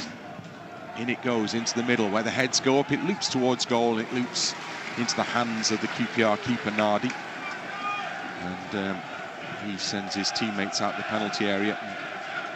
And Leeds retreat towards the halfway line. Short ball from Nardi to the edge of the box. Bogle's header back to Nonto. Nonto. He's just picking everything up in that little pocket, isn't he? Extra energy's been important for Leeds in there. Free kick for a foul on Firpo. And this is the thing with a big squad, Bryn. You know, we've got a fantastic squad who we can choose from, and the manager's got options all over, particularly up top with M4. And you know, they've all got different attributes which are good for this football team. And Nonto's definitely got, you know, a bit between his teeth today, because he's got a point to prove to the manager that I want to be playing in this team and be successful. Yeah, he's he won't feel he's played enough football recently, that's for sure. So he has a whole half here to show what he can do. Nardi with the ball for QPR. We're past the hour mark. It's QPR 2, Leeds United 2. Leeds were 2 down as Nardi clears. Heads up in the Leeds half. Strauch drops in front of him, and then he just loops one back in for Meslier. It's not the greatest ball for the keeper there, but he's dealt with it well. Edwards for QPR under pressure from Nonto.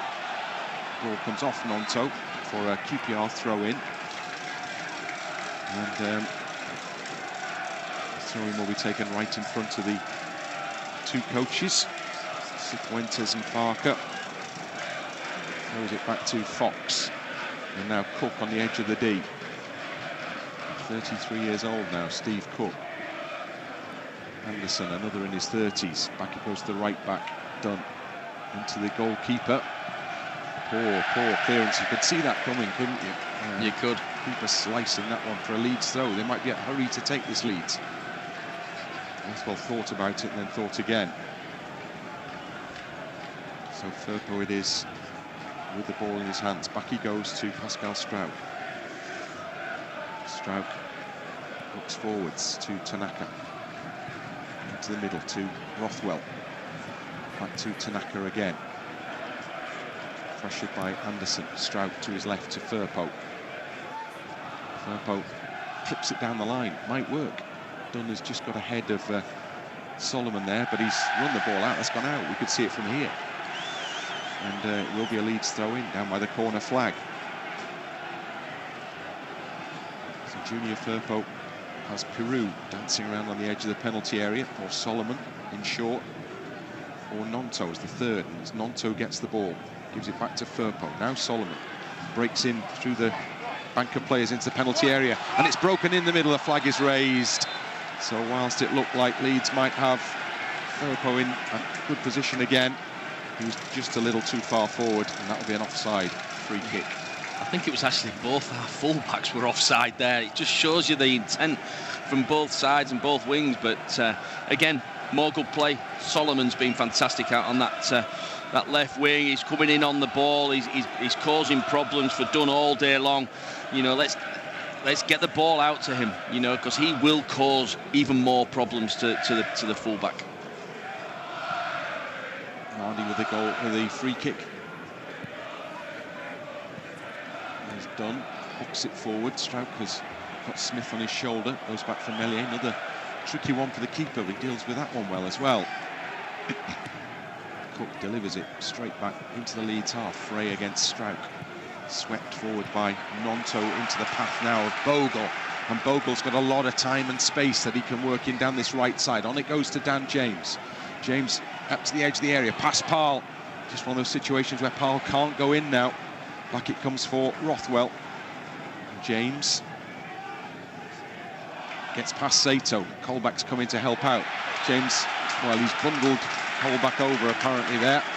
So that will be a QPR free kick. Apparently being the operative word there, Bryn. Very well put. I think he's just got his body in front of him, felt a little touch, and he's gone down. To be fair, he knows that he's in a bit of bother where he is, and Dan James is right on his heels. But again, more good play from Leeds' point of view. Colback just has a few words with the Leeds fans in the upper tier behind the goal there. And before he jogs forward, 35 years old, he's above that sort of thing by now, surely.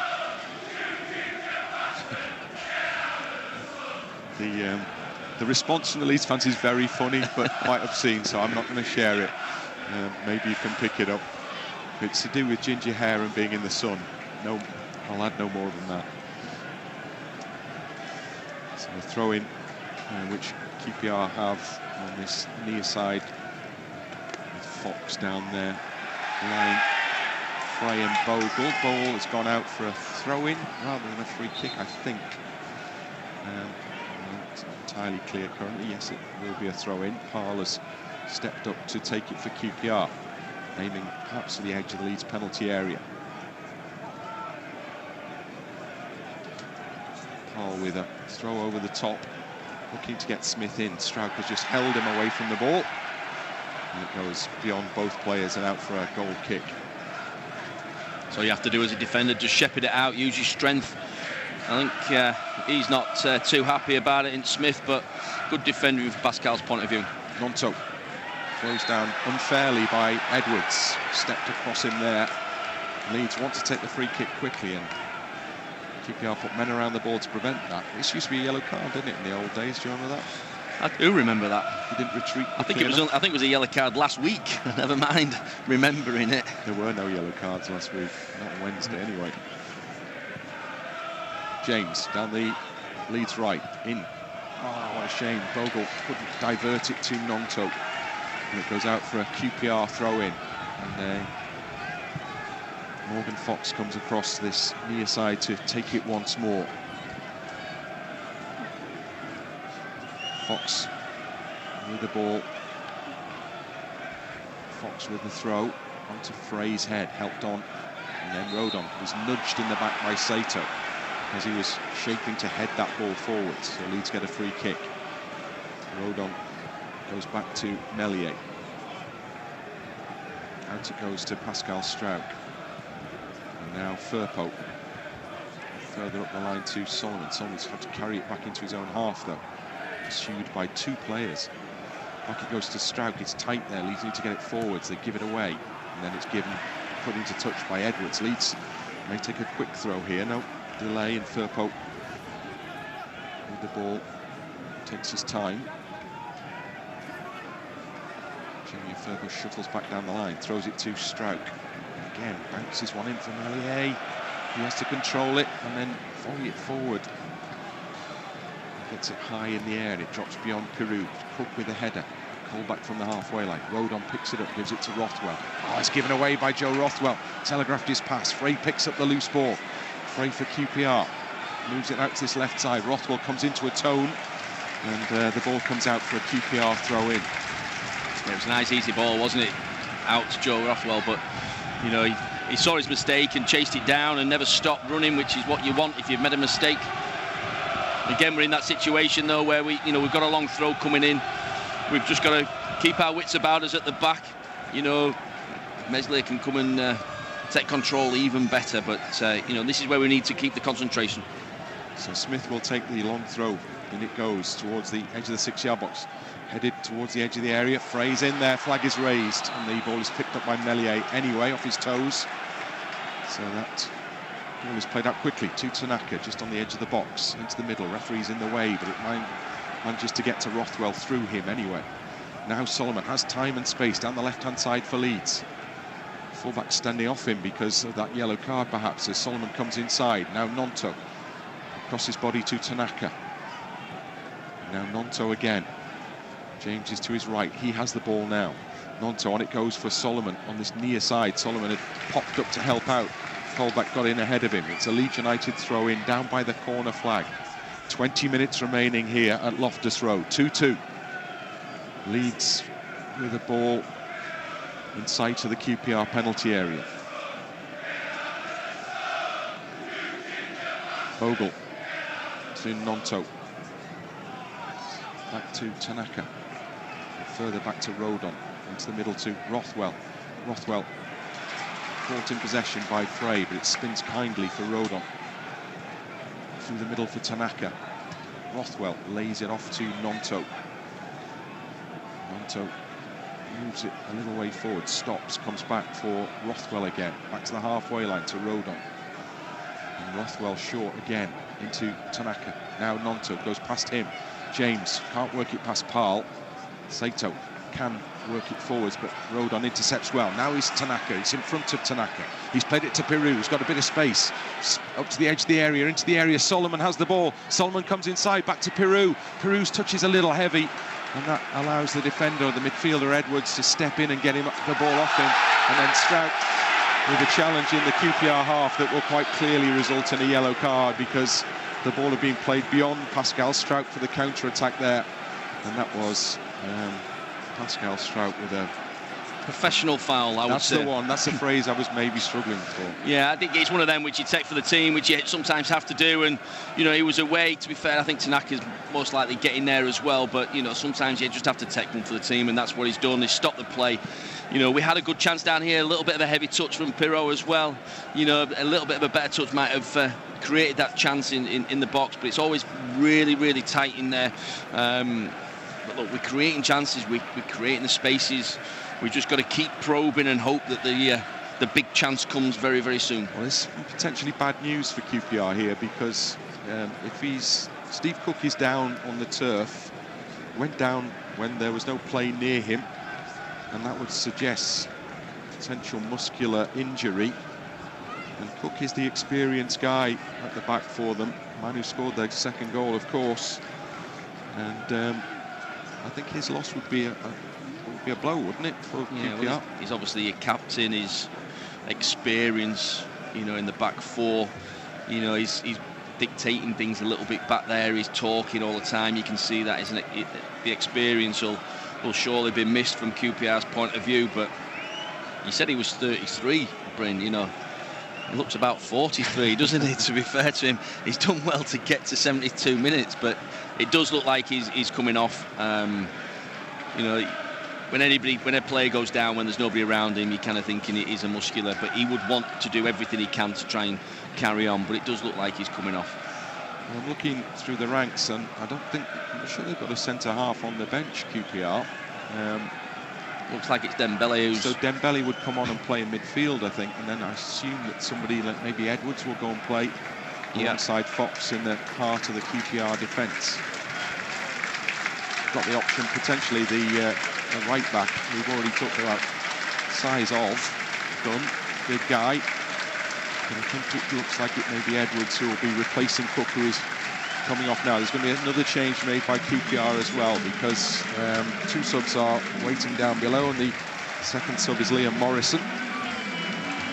Now he is a central defender, so it could be that Morrison is going to go in there, 21-year-old. So Liam Morrison indeed it is, who is going to be the player lining up alongside Fox in the centre of that QPR defence to replace the highly experienced Steve Cook. Morrison, young Scottish player who has Bayern Munich as his first club after a spell at Celtic. QPR with a free kick that will finally be taken after that foul by Strauch a long time ago. Nardi goes into the channel, edge of the area. Frey cleared away by Strauch. The chase is on down this near side for Parl against James. And back it goes to the goalkeeper. And then Nardi again from the edge of the box. 15 to go. 2-2. Nardi plays it out to Fox. Further wide to Parl. Straight into touch from Kenneth Parl. Leeds throw in the QPR half. Bogle to Tanaka. It's a loose ball. Strauch had to react quickly. His ball forward's not great either. But then great work by Solomon, who's... the referee has missed a clear foul on Solomon. He was looking in completely the wrong direction as Solomon was grabbed and wrestled to the ground. He's right on top of him as well, isn't he? It's like... I don't know how referees sometimes miss these little things, which that was clear. He was clearly pulled back. He was looking to his right, the referee, and it happened right in front of him. And Anna Solomon continues to voice his frustration. Ball is back with Morrison, whose first touch. Now Fox, and back to Morrison again. Over the halfway line, Strout is beaten. Comes back in again, another touch, free kick. And Pascal Strout said he won the ball, referee disagrees. So QPR have a free kick in the Leeds half. It's like we're saying with the two fullbacks for QPR, we've got to be really careful. Pascal, he's on a yellow, he can't just leave a foot in there now, you know. Someone else has just been booked for Leeds as I well. I don't know if that was... Somebody was complaining to the referee, and there was two walking away, and I didn't see who it was for. Whether Solomon has been continuing his complaints, well, that's for later, but there's a free kick to be defended for Leeds United for sure here now. Anderson looking towards the penalty area. In it comes, headed away by Tanaka. Can James get on the end of this one? He can. Plays it on for Nonto. Nonto now into the QPR half. Attackers arriving. It's played into the path. Oh, almost of Dan James. But Colback got across ahead of him. And Colback's intervention proved crucial there. Now, Leeds wanted a free kick from that. They're not getting one.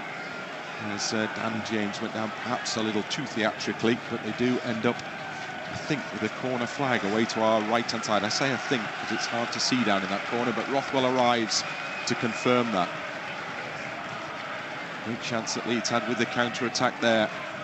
Didn't quite make it work as they wanted, but they do have this corner. Rothwell to put it into the penalty area. 9 of players around the penalty spot for Leeds United. Rothwell's come in low and cleared away. And Bogle's got to defend this as it bounces in front of him. Takes no chances, just a high one into the air. Drops onto the head of Dunn. Dunn heads it back in towards the halfway line. Frey wins it against Rodon, but it comes down for Rothwell, who gives it to Bogle. Bogle has James waiting out wide. He will surely be the recipient. He is. Parle has helped past him to Nonto. Now back to Bogle. And now Rothwell to Nonto. Nonto to the right side to Bogle. Bogle to cross into the penalty area. What a ball that is! Just across the middle, and it's spinning in the air and it's hooked away. Comes out for Rothwell. And now Nonto again. Can't get his ball past Saito though, but it's given back to Nonto, who delivers it wide to this right side to Bogle. Again he crosses, another great ball in, and this time it's Fox who at full stretch heads it, and Colback clears into touch.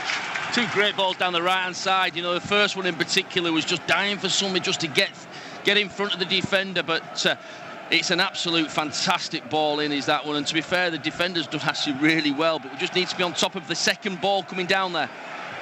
Frey clears. Firpo wins it for Leeds in his own half.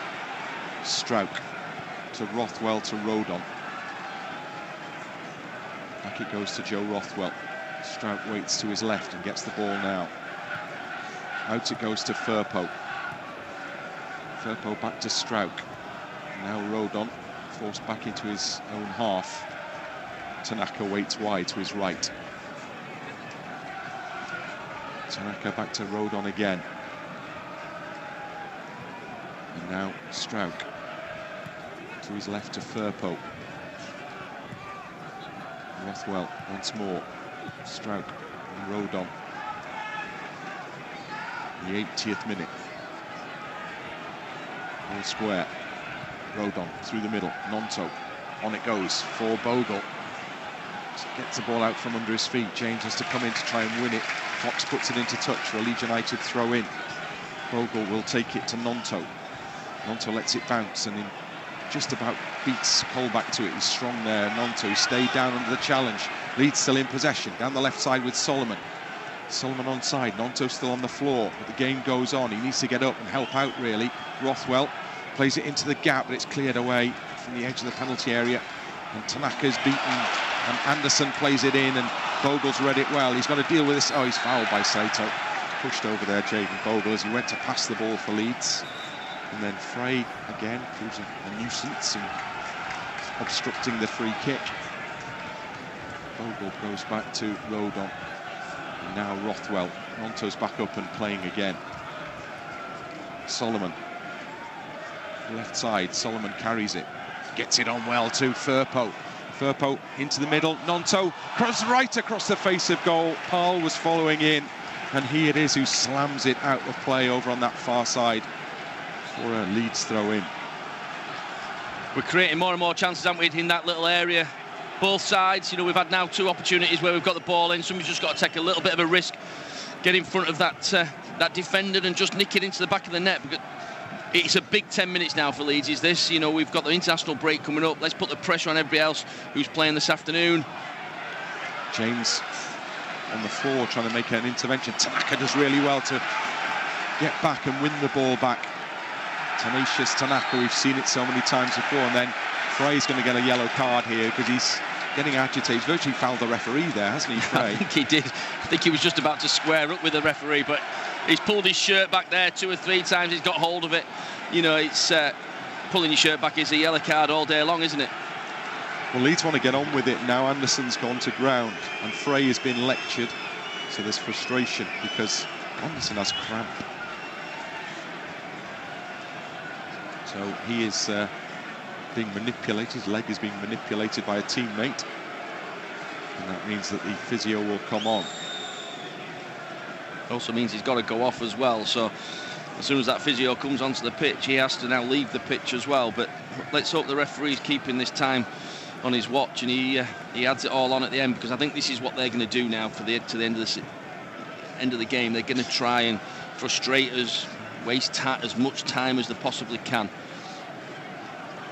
Breather perhaps as well here. Leeds wanting and waiting to take the free kick. But still, Anderson receives treatment. Well, it's got to be more serious than cramp because he's going off. They're about to make another change. So another one of the veterans in that QPR team heads for the touchline. And the man who'll come on to replace him is Madsen, Nicholas Madsen. With the Dane.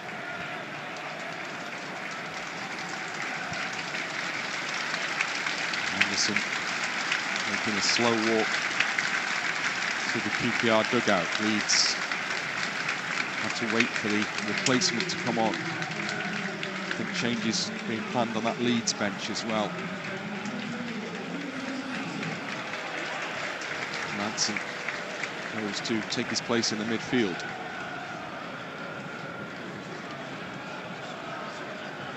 Still we wait the taking of the free kick. The changes, Leeds change now. Ramazani is to come on and Mana Solomon is to come off. So Solomon will depart over the far touchline and walk around from there. Ramazani will race across to replace him.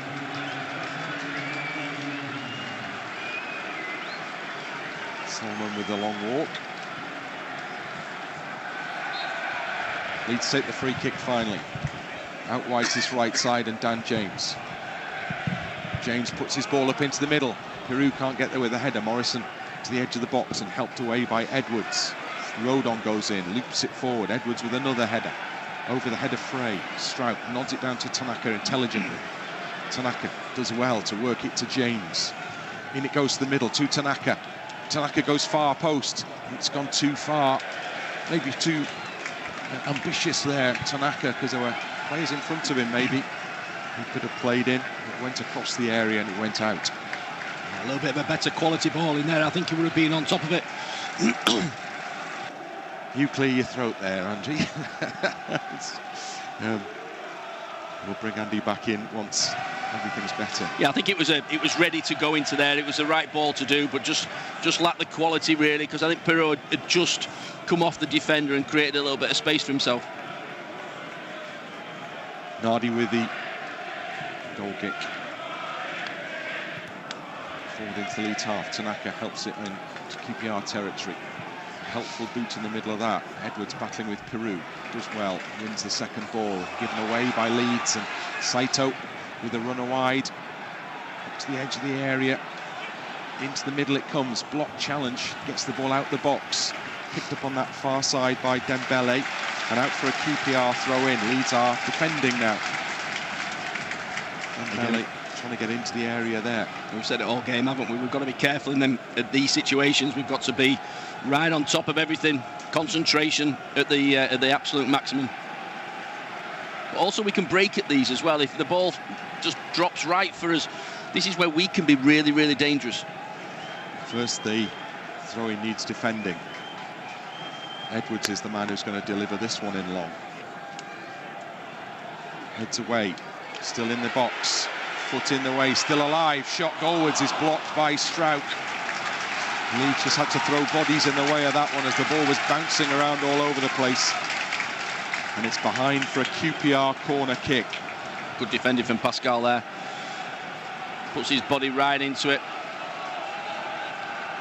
Sometimes you've just got to throw everything at it, haven't you, as a defender? You've got to throw the whole body in front of that ball to stop anything going towards our goal. So Leeds defending a corner. As the ball swung in under the bar, Meslier with a strong punch. All the way out towards the far touchline, picked up by Dembele there.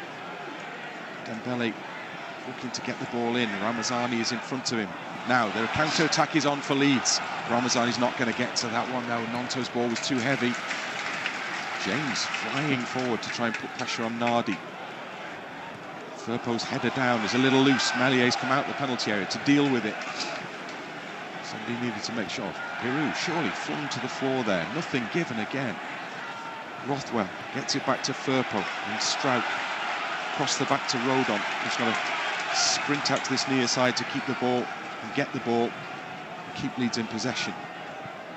Rothwell comes in to help out if required, and he has the ball for Leeds now. 3 minutes and under of the 90 remaining. Leeds with possession with Rodon. Calling for assistance. Finds it in the shape of Rothwell again. Out to Firpo. Forward it goes to Ramazani. Ramazani taking on Edwards. Gets past him. Into the middle it goes. It's cleared away as far as Tanaka.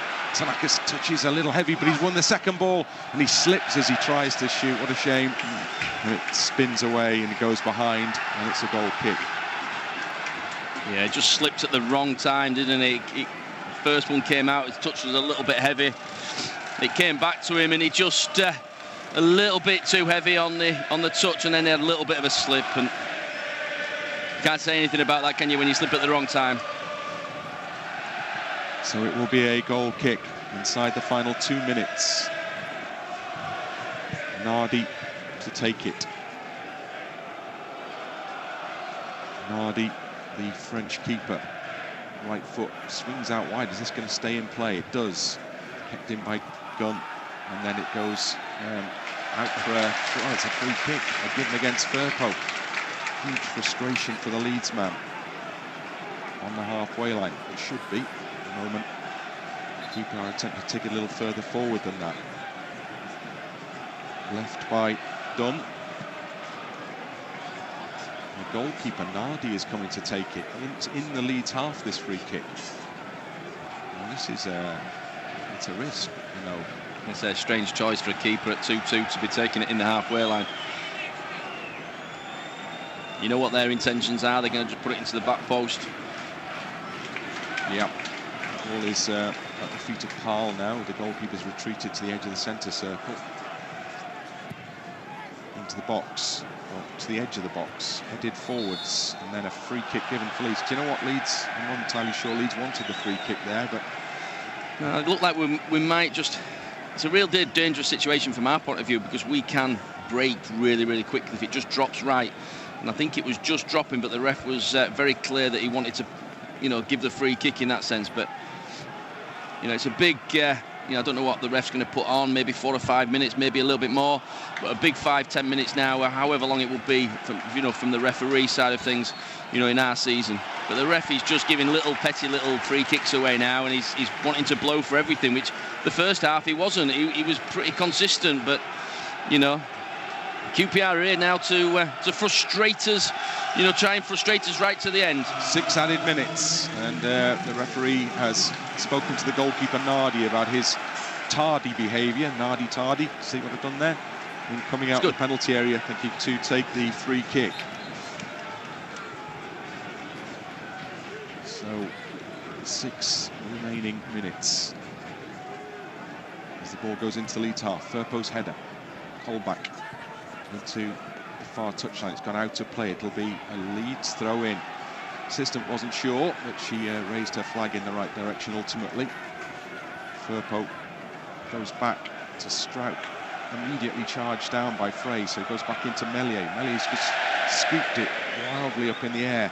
Firpo's kept it in play. It's come down for Dunn, and on it goes in that far touchline. QPR in possession. Back it comes towards Morrison, and Morrison's happy to turn it all the way back to Nardi. It's a fair way out the penalty area as he clears back in long into that Leeds half, over the head, miles over the head of everybody in a blue and white shirt. Firpo tracks it all the way back to his own goal line before he lets it run out for a goal kick, which Meslier goes and takes another ball to take. And the first of the added 6 minutes has elapsed without Leeds being able to really enter the QPR half. Meslier will take this. Well, he was going to take it, now he's going to move it. And much to the annoyance of the home supporters, as you may hear. Mellier's ball swings out to this near side touchline. Paul with a good header down to Frey on the halfway line.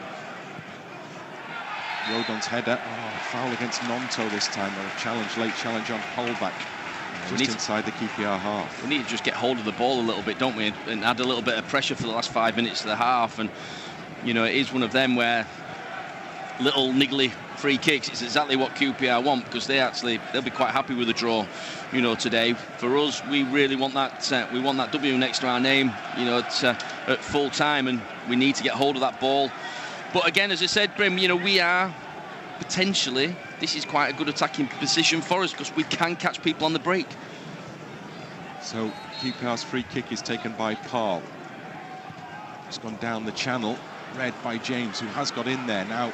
Dan James is trying to work it home. Oh, that's a poor challenge on James, because he got away from Saito, and Saito knew he got away from him, and so it's red. He sent him off. It's a straight red card. So QPR lose a man in added time. Saito is sent off. Frey is falling around as if to incite punishment from the referee as well, but Saito's challenge brings a straight red.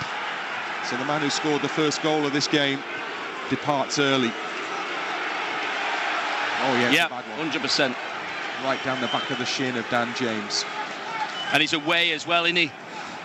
When Dan James has got a pitch in front of him, some green grass, he can move very, very quickly into it, and he's got him straight down the back of his calf there, and 100% the referee's got that one right. I think a card has been perhaps shown to Bogle as well, a yellow. He just wanted the game to be got going, he wants we want to put the pressure back on them.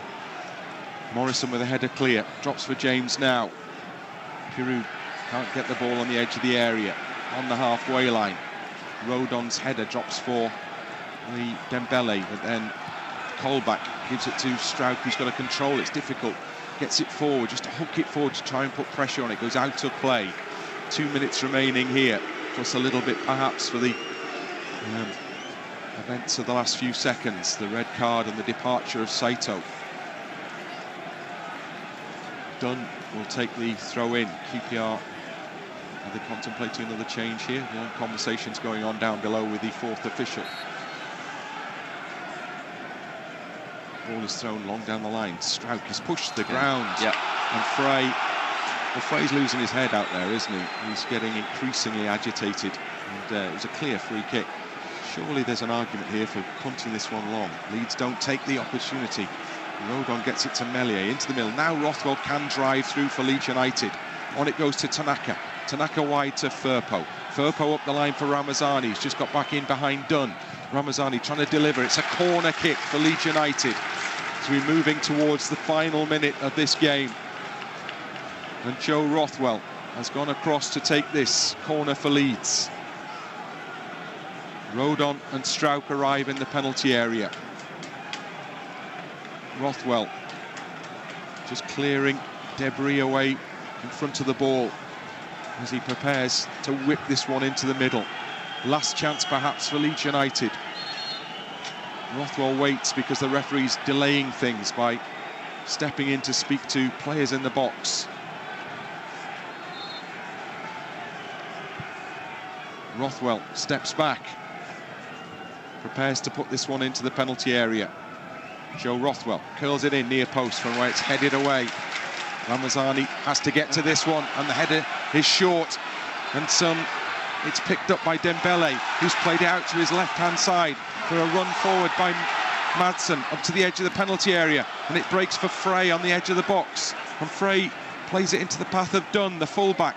And Tanaka tries to get across. Dunn skips past challenges, and he gets it into the middle, and the head's out, goal forwards, and the ball goes up in the air. And then the flag is raised, and that's offside, and Leeds United have a free kick. And my voice was getting increasingly high-pitched then. I think both are, like, I don't know really what, you know, I don't know why he's telling him to stay. Is it bottles on the pitch or something like that? Thrown on at Melia, yeah. It is, you know, from our corner there, we've a little bit of mistake and put a bit of pressure on ourselves. And that is it. That's full time. So Leeds United will perhaps feel relatively happy with a point from the perspective that at one stage of this game they were 2-0 behind. But Junior Firpo first, and then a second-half equaliser from Jayden Bogle levelled things up. From that point on, you felt Leeds could go and win it, but QPR battled hard to preserve a point at least. Leeds United add one more to the total. It's 1 point closer. It ended in a draw here at Loftus Road. Leeds go into the international break, still on top of the championship table. Full-time scoreline, it's finished. QPR 2, Leeds United 2. Yeah, it's a disappointing point, but it's also a good point on the road, because this place is a tough place for us to come and play. We know that. You know, from being 2-0 down, I think the manager would be quite happy at the end, but when we got back to 2-2, I did fancy us to go on, and we created some really good chances, you know, in front of the goal. But yeah, look, we've got to be disappointed because we expect Leeds United to win every game, home and away.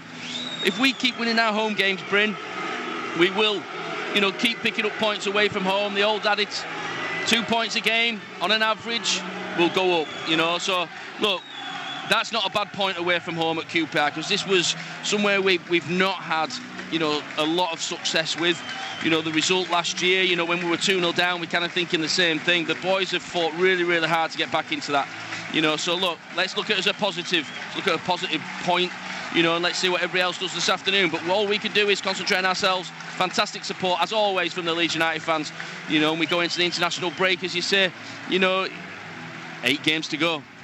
Well, the Leeds players have gone, and they stand and they applaud the travelling fans behind the goal, and they are absolutely right to do that, because it's a week that started with a midday kick-off at Portsmouth. The away end was full. Then a midweek home game against Millwall. The stadium was full. And then a 12:30 kick-off in London for QPR, and the away end was full. Those Leeds United supporters have really put the miles in backing their team this week. It ends with some celebrations, with Leeds taking a point at least from a place that has rarely produced anything in recent times. And now, after a long, hard week, everyone gets the chance to go off and rest and recuperate, apart from the players, of course, many of whom are off on international duty. We can go and do that. They'll be playing, and then they'll be back, ready to take it up, ready to go for the line. 8 games to go.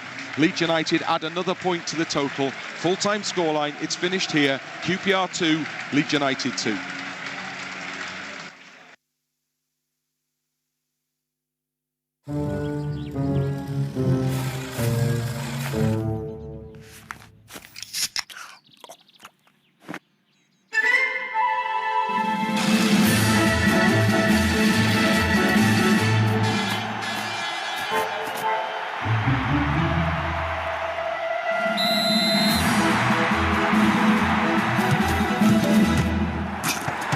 Red Bull gives you wings.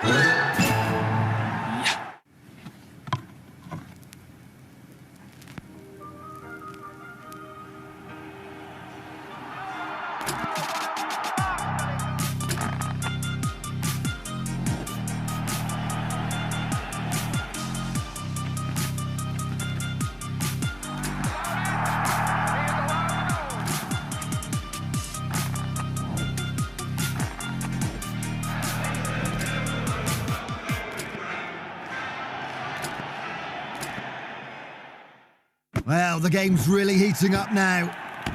Keeping that energy flowing. Talk about control. Constant, steady performance, no matter the weather. Lovely charge forward there. That was smart play.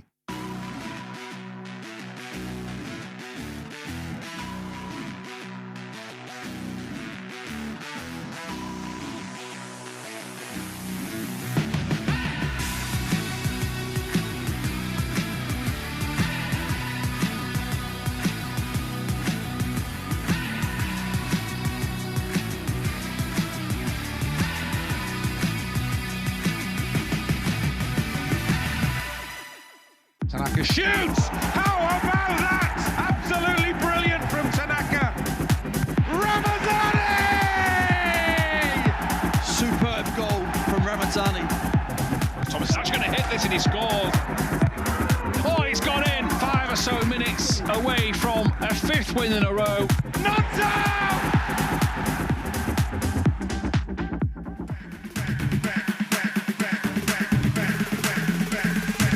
When you fake like that, head out the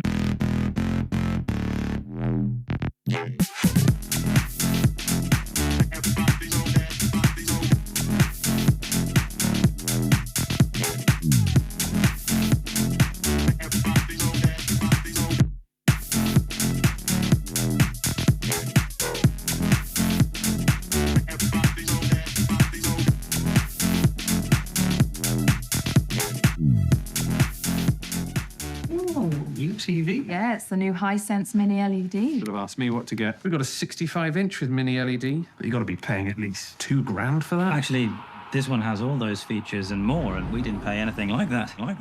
Looks great, doesn't it?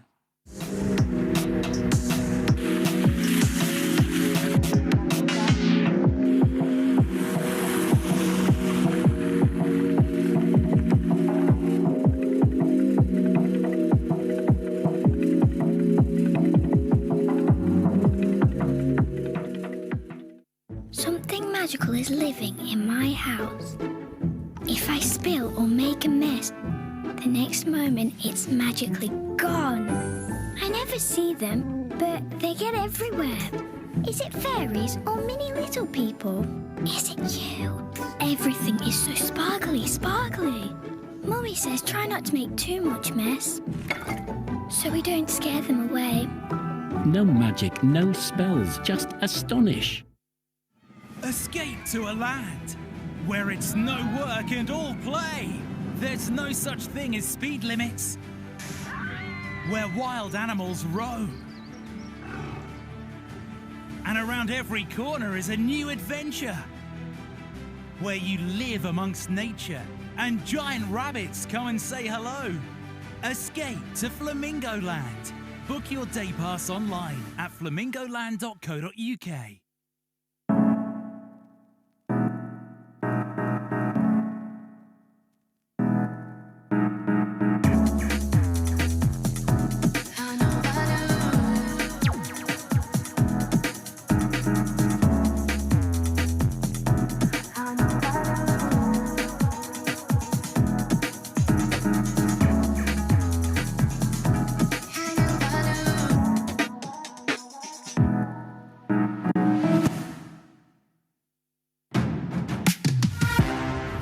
Lovely finish from Dante.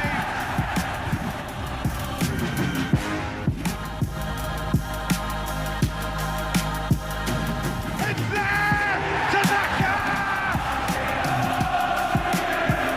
Oh, he's done it!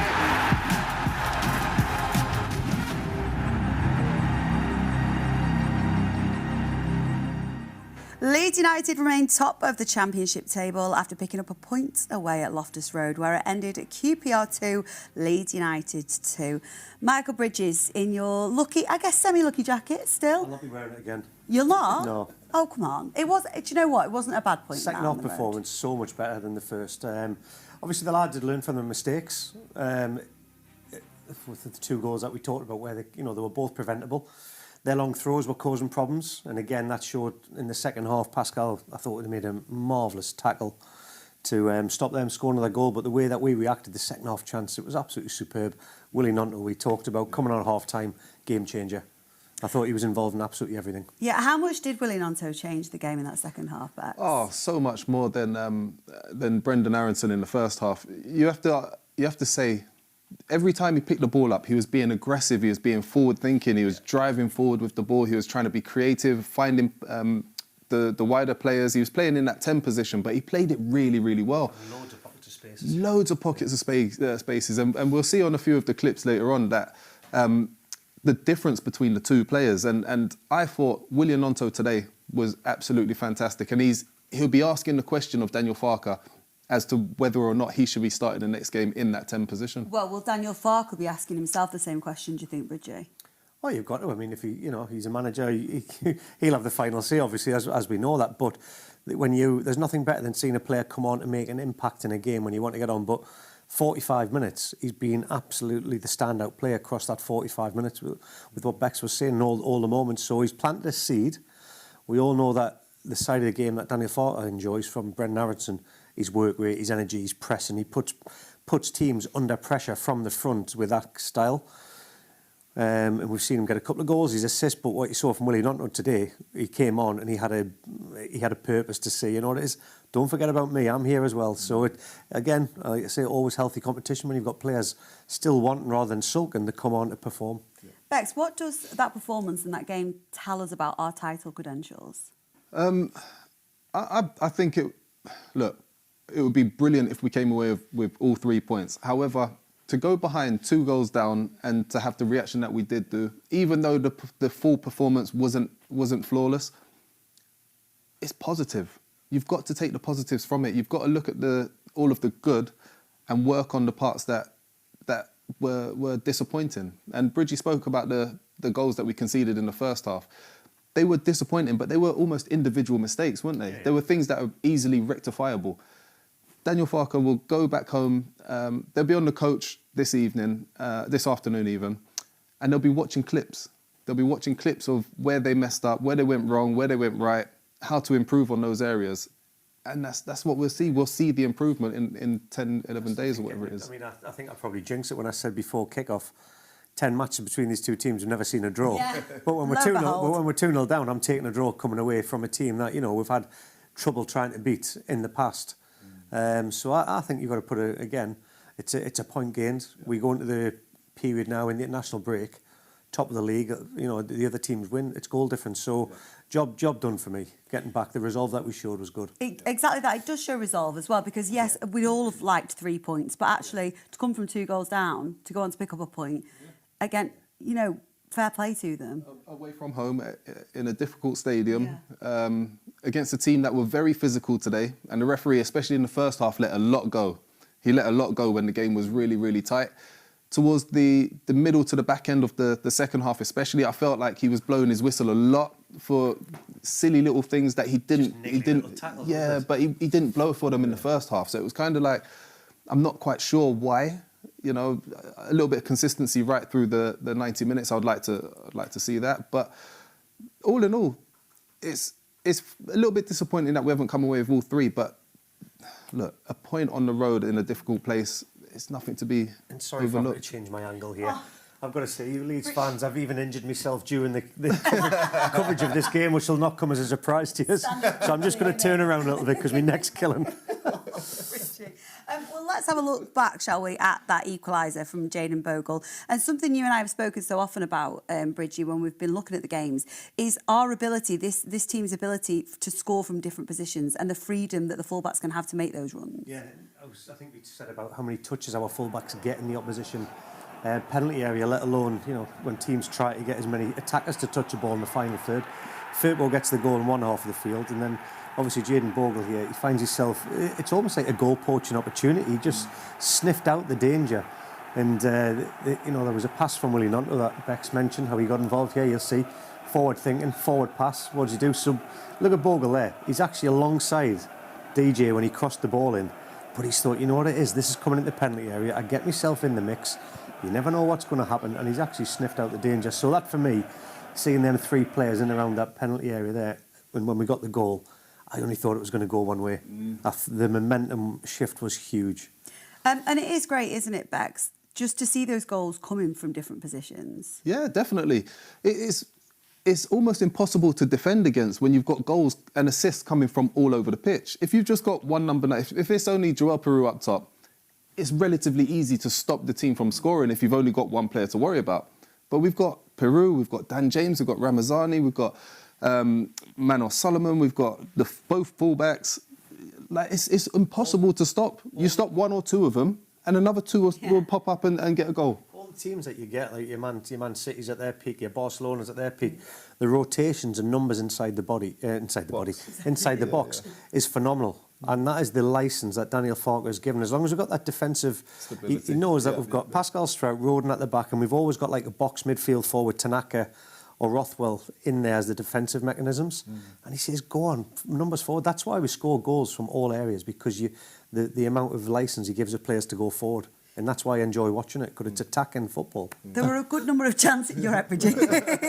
There were a good number of chances as well that we saw. It just felt as though we needed to be a little more clinical and a little more Leeds United-y at times, didn't it, Bex? Yeah, we're trying to find the perfect goal. And at times, you just got to put your foot through the ball and see what happens. I think here we were very fortunate not to have conceded. Great movement from Cook again, who was very physical, made his presence felt.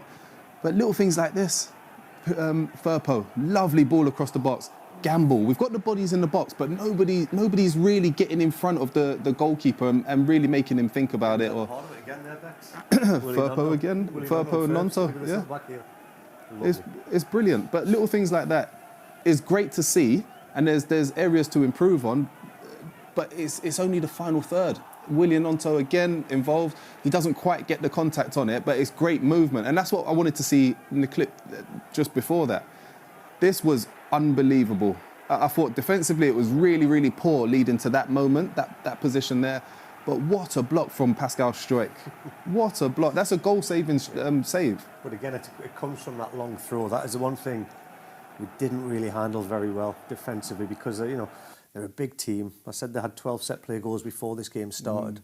You know what you're going to get, and we set up. And that was the worrying side from a defensive issue. Whereas going on the offensive, when we got that goal and the chances we've seen there, you just saw QPR then. A few players were going down, wasting time. A couple of players got injured. The frustration showed with a red card, and they were just totally slowing the game down because they knew that obviously the momentum had changed and they were worried. And also from their point of view, to pick up a point against Leeds United, top of the table, they'll be delighted with that, won't they? Definitely, especially when you take into account what the last 4 results have been prior to today. We mentioned before the game started that any team that comes up against us, whether it's home or away, they treat it like it's their final, their cup final. And we saw that today, the way they started the game, the first 10, 15, 20 minutes of the game, they were quite aggressive in the press, weren't they? They were on the front foot, pressing quite high up. And we've not seen that before from this QPR team. So I was delighted they did that, because there was a lot of space, but then as soon as they get the goals, they just dropped. Every single one of their players sat behind the ball. Nothing worse when you get a team 2 blocks full. Yeah, and they're just shuffling side to side then. It's too easy to... Let's just have a look back at their goals, and we'll start with that first one from Koki Saito. I'm sorry, Bex, just one last time, because it was really disappointing. It was disappointing, wasn't it, to concede under these circumstances? Yeah, it was, especially when defensively Brendan Aronson's done so well to get in that position to block the ball anyway. But the pass back, there's no thought into it. He's just passed it to a yellow shirt who he thought was a yellow shirt. But what a great strike it was. Great strike. What I want to see in this instance, Brendan Aronson, you can see him, he comes back in screen, he blocks the pass there. You're under pressure, you can see the players in front of the goal, clear the ball, put the ball out for a throw-in. He's done the hard part. The hard part's done, and it's just a lack of concentration. Take nothing away from the finish. There's still so much to do there. And we'll practice this as strikers when you try and set that up. That's a lovely finish and a lovely setup. So this one, that was an individual mistake for that goal. This one is a collective mistake, and this is what they'll be looking at, because everybody switches off. Everybody's turned their back on the ball apart from Solomon, but he allows a 2v1 in wide areas. And then when you allow somebody this much time to have a look up and pick out a player that's unmarked in Cook, it's not good enough. So that will be getting analysed and looked at, and that would have been highlighted half-time as well.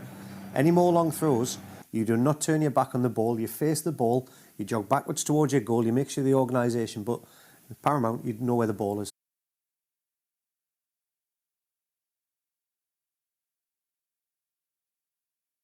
Well, you know...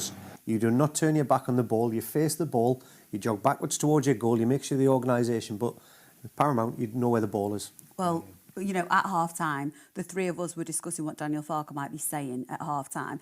And, you know, Bridgie, you said that actually, had we not got that goal just before the break through Junior Firpo, I mean, technically it was a Fox own goal, but we'll say it's Junior Firpo's. Then it's gone to, yeah. But had we not got that, you know, you thought he'd have been even more frustrated and letting loose on the players. But actually, it felt as though that salvaged something, didn't it, at the time that we scored? It changed your team talk at half-time as a coach and manager when you get that one, because you know the lads have got a bit more momentum back, there's a bit more belief, and you go in there and it eases. There's no distracting from what would have been shown. Like Bex was saying, where you get better, where we can improve and what we can do. But the big decision, and when I knew he was angry, is when you see a change at half-time. Yeah, he never does that. Never like, does it. We Totally see out of character. Recognised it, gets paid, like you say, he's the manager, he makes the last decisions, change the game. Willie Nonto came on and probably got a man of the match performance in that second half. Was he doing that, do you think, did Daniel Farke at half-time almost think, I need to do something here, whatever we're doing isn't working, so I need to make that change now? He would have thought that before half-time. Yeah. So after about 25, 30 minutes, he would have been looking at that. And I reckon there would have been a part of him thinking, I need to change something now. But during the first half, I think he was a bit too soon. Confidence-wise, that would knock the players' confidence for 6. Half-time, I think, depending on who comes on and the impact that player has, will determine how it's received by the player that's departing the pitch. William Nonto, he absolutely nailed it. With that one. You probably knew he was coming on just before that moment, before half-time, and there would have been shown clips. Yeah. Right, we're just going to pop back over to Loftus Road because Junior Firpo is with Brinlaw.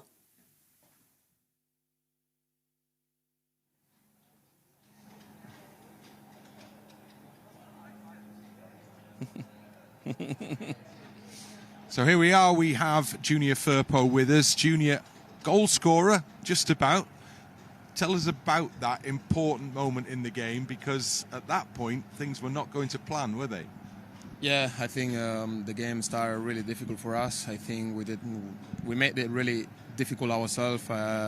We weren't good enough in the duels. They were winning all the duels across the whole pitch. I think we knew how they were going to come and how they were going to play. But yeah, coming into this place is a really difficult place. I remember what happened here last season. It started a little bit like last season, but I think we showed resilience. And as you said, I got the goal in the first half, which is really important, you know, to go into the halftime just one goal down, one goal behind. And we did a really good second half, I think. Once you managed to get the equaliser in the second half, was there a sense in the group that you could really go on and win the game now? Yeah, I think we were really close. You know, I think we got the equaliser really early, getting people into the box, creating down the wings, how we've been playing lately. And then I think we had a few chances where we could have done a little bit more. But I think what it shows today is that whatever is the result, whatever is the minute, I think we can turn down any game. So at the end of a long, hard week, and it looks like it has been a long, hard week, could you be happy with the point at the end of the game today?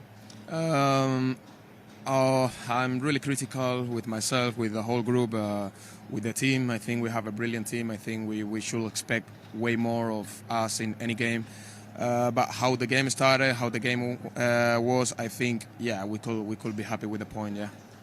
And when everybody goes away, as you will go away on international duty, when you come back, the team will still be at the top of the table. Is it important to keep that position at the top in these final few weeks of the season now? Yeah, of course. It's a game less that we have to play. It's a game more that we are top of the league, and I think we just have to go away with our international, for the players that have rest, have a good rest, clear the head, rest, and come back in a fire mode, because the last 8 games are really difficult. Last one, you went to the fans at the end of the game. They've had another early start. They had one last weekend as well. The support from them, the backing from them has been fantastic this week, hasn't it? It's been fantastic this week. It's been fantastic the whole season. It's been fantastic the 4 years that I've been here. Like, they are really good fans. They travel all the way the country behind us. They support us. We got a really bad start, and they were still chanting and supporting us. And I think this team that we have right now is the team that they can be proud of. Well done. Enjoy the break. Thank you. Well done, Junior. That's it. Well done. Thank you. they actually made it difficult for themselves. And it did seem that way, didn't it, Jermaine? Yeah, at times. The simple instructions that we've seen the players been given over the last year and a half were just not being followed to the letter of the law this time around. And it was annoying. It was a little bit disappointing as well. But at the same time, we have to give a little bit of credit to QPR. They were physical. They were really well organised defensively. They were they made it really difficult for Joel Peru, especially, to get into the game. They just beat him up and bullied him non-stop. And as a lone forward, I've been in that position. You've been in that situation as well, where you're up against big defenders who are not interested in letting you have half a yard, control the ball, get the ball under control, and then see what you're capable of. They just want to beat you up and kick you non-stop. Get your mind away from, put you off, get your mind away from the game. I mean, you can't do it now. There's many cameras, the little jabs in the back. Don't know what you're talking about. Never done that in my career. Junior alluded to it there as well. You know, he said we weren't physical or we weren't matched. We were basically, what you say, in the first half, we were bullied all over the park. We didn't win the first, we didn't win the seconds. Exactly what QPR wanted. And I think if anybody's to have a look at the boy Frey up front for them, he was a handful, an absolute pest. At one moment, I thought he was number 9. I thought he was going to chin the ref at one point when he got like he was going to kick 3 tackles and then he went, "You want some?" So he was well up for it. So and to be fair, his engine kept going all the way towards the end. And thankfully, second half, we understood what we had to do. The changes came, and I thought we were so much more dominant. Yeah. We were, and Junior was talking there about, having a good break for a lot of the lads. Now, ordinarily, we'd say, let's ride the wave of momentum. There's been a huge intensity with these games. But is a break going to be a good thing, do you think, at this point, Jermaine? Absolutely. Absolutely. The last couple of games especially, we've seen a slight dip in the overall energy performances of the players. And every single one of them have tried their absolute socks off, but you can see the quality levels are starting to dip just a little bit, and that comes down to fatigue, doesn't it? Rothwell set plays, and that's something we've not said before, is it? Yeah. His set plays have been phenomenal. He's just, not just him, the players are just a little bit fatigued. They've played a lot of minutes, all of them have played a lot of minutes, so having a little bit of a break, a little bit of a rest, I feel will be beneficial. Past another international break, and I just said, the games can't come fast enough. I don't want the international break. This time round, I think this is an ideal moment. Yeah, it's very welcome. Why is that? What's the difference? Why this time round? Just a refresh, just to get everybody back. I mean, I know some of the lads are travelling away, and I think the good news, I think Brendan Hamilton didn't get in the USA team, so that's good that he's going to be staying back. He'll get his rest period, a lot of games. And I think the lads that are going away, they'll have to monitor. But the ones that are staying behind, not doing international, it's absolutely brilliant. Right, then. It'll do them the world of good recovery-wise. We're just going to head back down to Loftus Road and hear from the boss, Daniel Farker.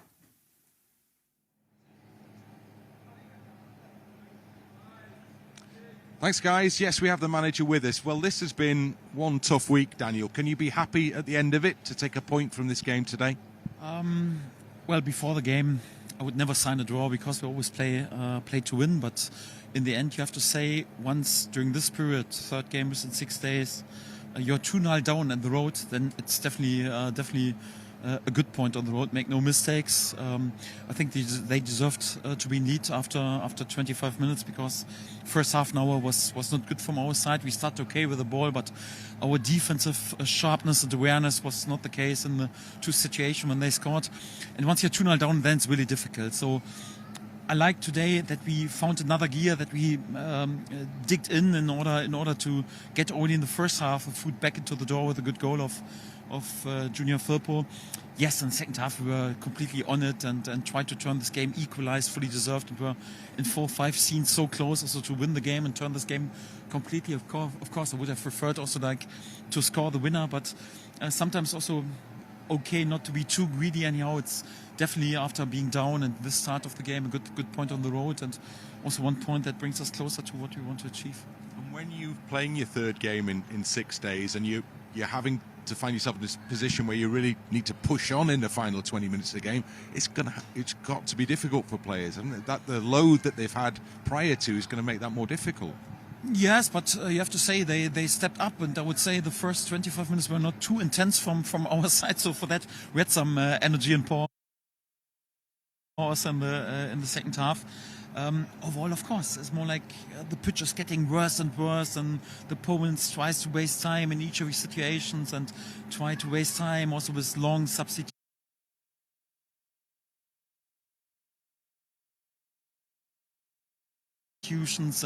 And they need treatment on the pitch, of course. If you're not in lead after 65, 70 minutes, it's always difficult, and you still have to be aware that you don't concede a counter-attack. In the last situation, when there was a counter-attack, the clearance with the header was not perfect, and we nearly conceded a counter-attack. So quite often you lose and also such a game. So for that, of course, I'm not dancing on the table today because it's just 1 point, but on the end also a valuable point, and a point could prove pivotal also for the run-in.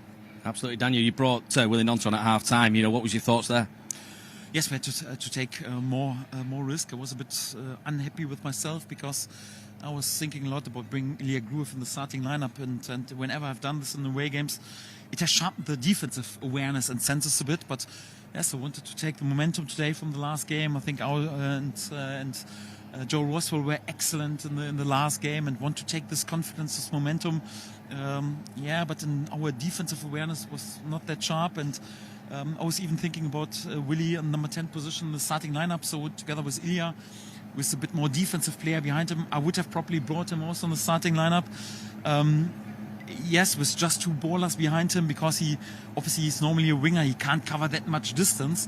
But of course, we were down and we had to take the risk in a little bit and to go even more for it. And thank God also Joe and Ao were much more on it also against the ball than in the second half. This allowed Willie then also in a bit new position for him. He has played them a few times for us, not that successful so far, but today I think he was really good, played also an excellent pass before we equalized, and was also important for our game. And obviously we had to take then a bit more risk also, perhaps with a player who is not that good with the workload against the ball like Brent Aronson is in this position, but we were in a losing position, and for that we allowed ourselves to be even more on it, and thank God it paid off. It's a break now. Well, it's not really a break, is it? Because lots of your players are going off to play. But for you, there's a break now. Does it come at a good time? Does everybody need to just kind of rest, recalibrate a little bit and get ready for the last 8? Yes, first of all, because of the physical output that we have delivered in the last games, but also the mental stress. Once you're involved in a relegation battle, or like us in a promotion battle, is special. So for that, you need also sometimes a period when you can calm down a little bit. Yes, it's also important for our important players. Islam Padu, it's crazy how long we play without him. My most important player, our captain, we are still top of the league. That's great. But also Max Wöber, Patrick Rumford, for them a good opportunity to edge a bit closer and to have this quality players and this experience also back will also hopefully help us with the run-in. Hopefully no new injury concerns. And after the international games, anyhow, of course I'm a bit worried anyhow, but we also deserve some luck during the season, and hopefully we can recharge a little bit and go again then for the final 8 games. We go again. Thank you very much, Daniel. Good point today. Thank you. Thank you. Cheers. Thank you. So, Andy, off the back of the manager there. Interesting, good question you asked about the Nonto switch. We had a sense that was coming at half-time, didn't we? Did make a difference, didn't it? Second 45 minutes. He just found little pockets, didn't he? He found pockets in different little areas and kept hold of the ball. And, as the gaffer was saying there, it is a different kind of position for him. It's not really worked for him so far this season, but certainly today I thought he was outstanding this second half, I have to say. And from the moment Leeds equalised, it was quite an early equaliser in the second half.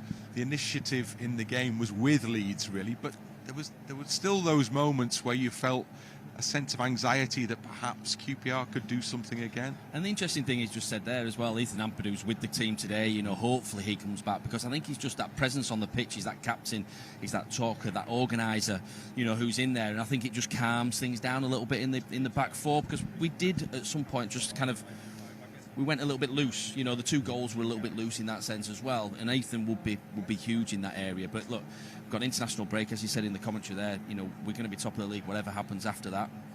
Let's we've got 8 games left. We've just got to keep going. It's Leeds United. We don't do things easy, do we? It's been a long old week, and we have to get home back to Leeds yet, both of us, from this one. And at the end of it, we are at least reflecting on a point from a trip to Loftus Road. And at this stage, I think we'll take that. Absolutely. Yeah, it's a fair old drive for them too. I don't envy them for that. Yeah, it does look nice weather down there, doesn't it? Reflecting both the grey hairs there. Oh, savage. Let's hope they're not listening right now, Bridgie. Notice they're a long way away when I say Yeah, you wouldn't say that when they're here, would you? No. We heard Daniel Farker there talk about how he was considering starting Willie Gnonto.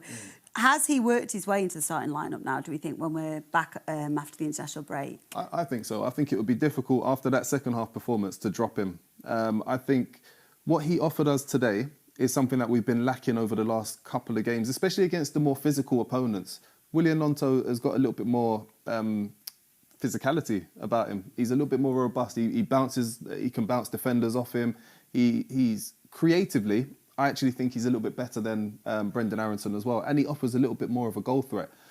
You saw what he did today. He changed the game. He changed the game for the better, and without him being in the team today, I think it may have been a slightly different result. You nailed it. It was his forward thinking. There's nothing better than seeing a player take the first touch forward, look forward to give the other players opportunities, and that's what he did. He just opened the game up in the pockets of space that Andy Cousins mentioned there. Either side of their defensive midfielders, in front of the back four. It gives them, did the centre-halves come out with Markham? So he was very clever the way he found his space as well. In terms of that game against Swansea, because it's going to come around quick enough, they've been in mixed form recently. What kind of game are you expecting from them, Bex? They're going to treat it like it's a World Cup final, aren't they? I don't know, is the brutal answer. Mainly because we've got the international break now, and depending on what happens with them during their game this afternoon will determine how they set up against us. So if they get a great result, if they come through it with no injuries, then I could see them being a little bit more on the front foot, a little bit more aggressive. But anything less than a victory in comfortable form, I can't see it. It's going to be a game of possession. Yeah. The renowned. It's going to be completely different. This one. It's not going to be as physical from the opposition.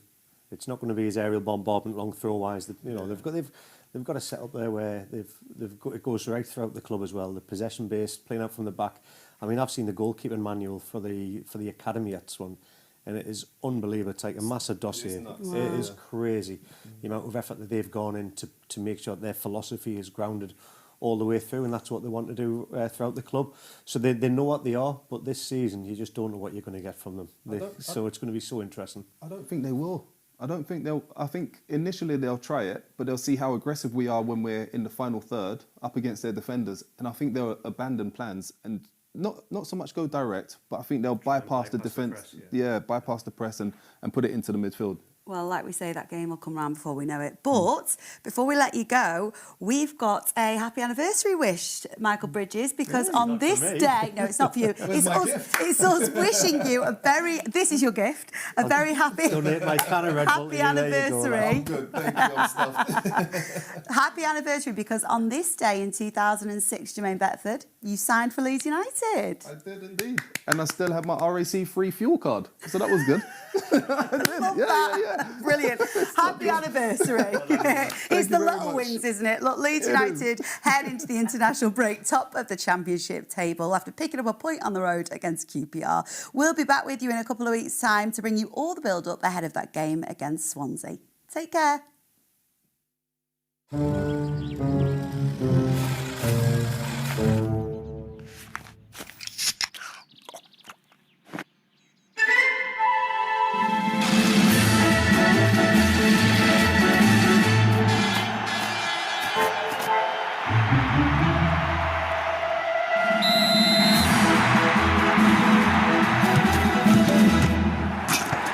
Red Bull gives you wings.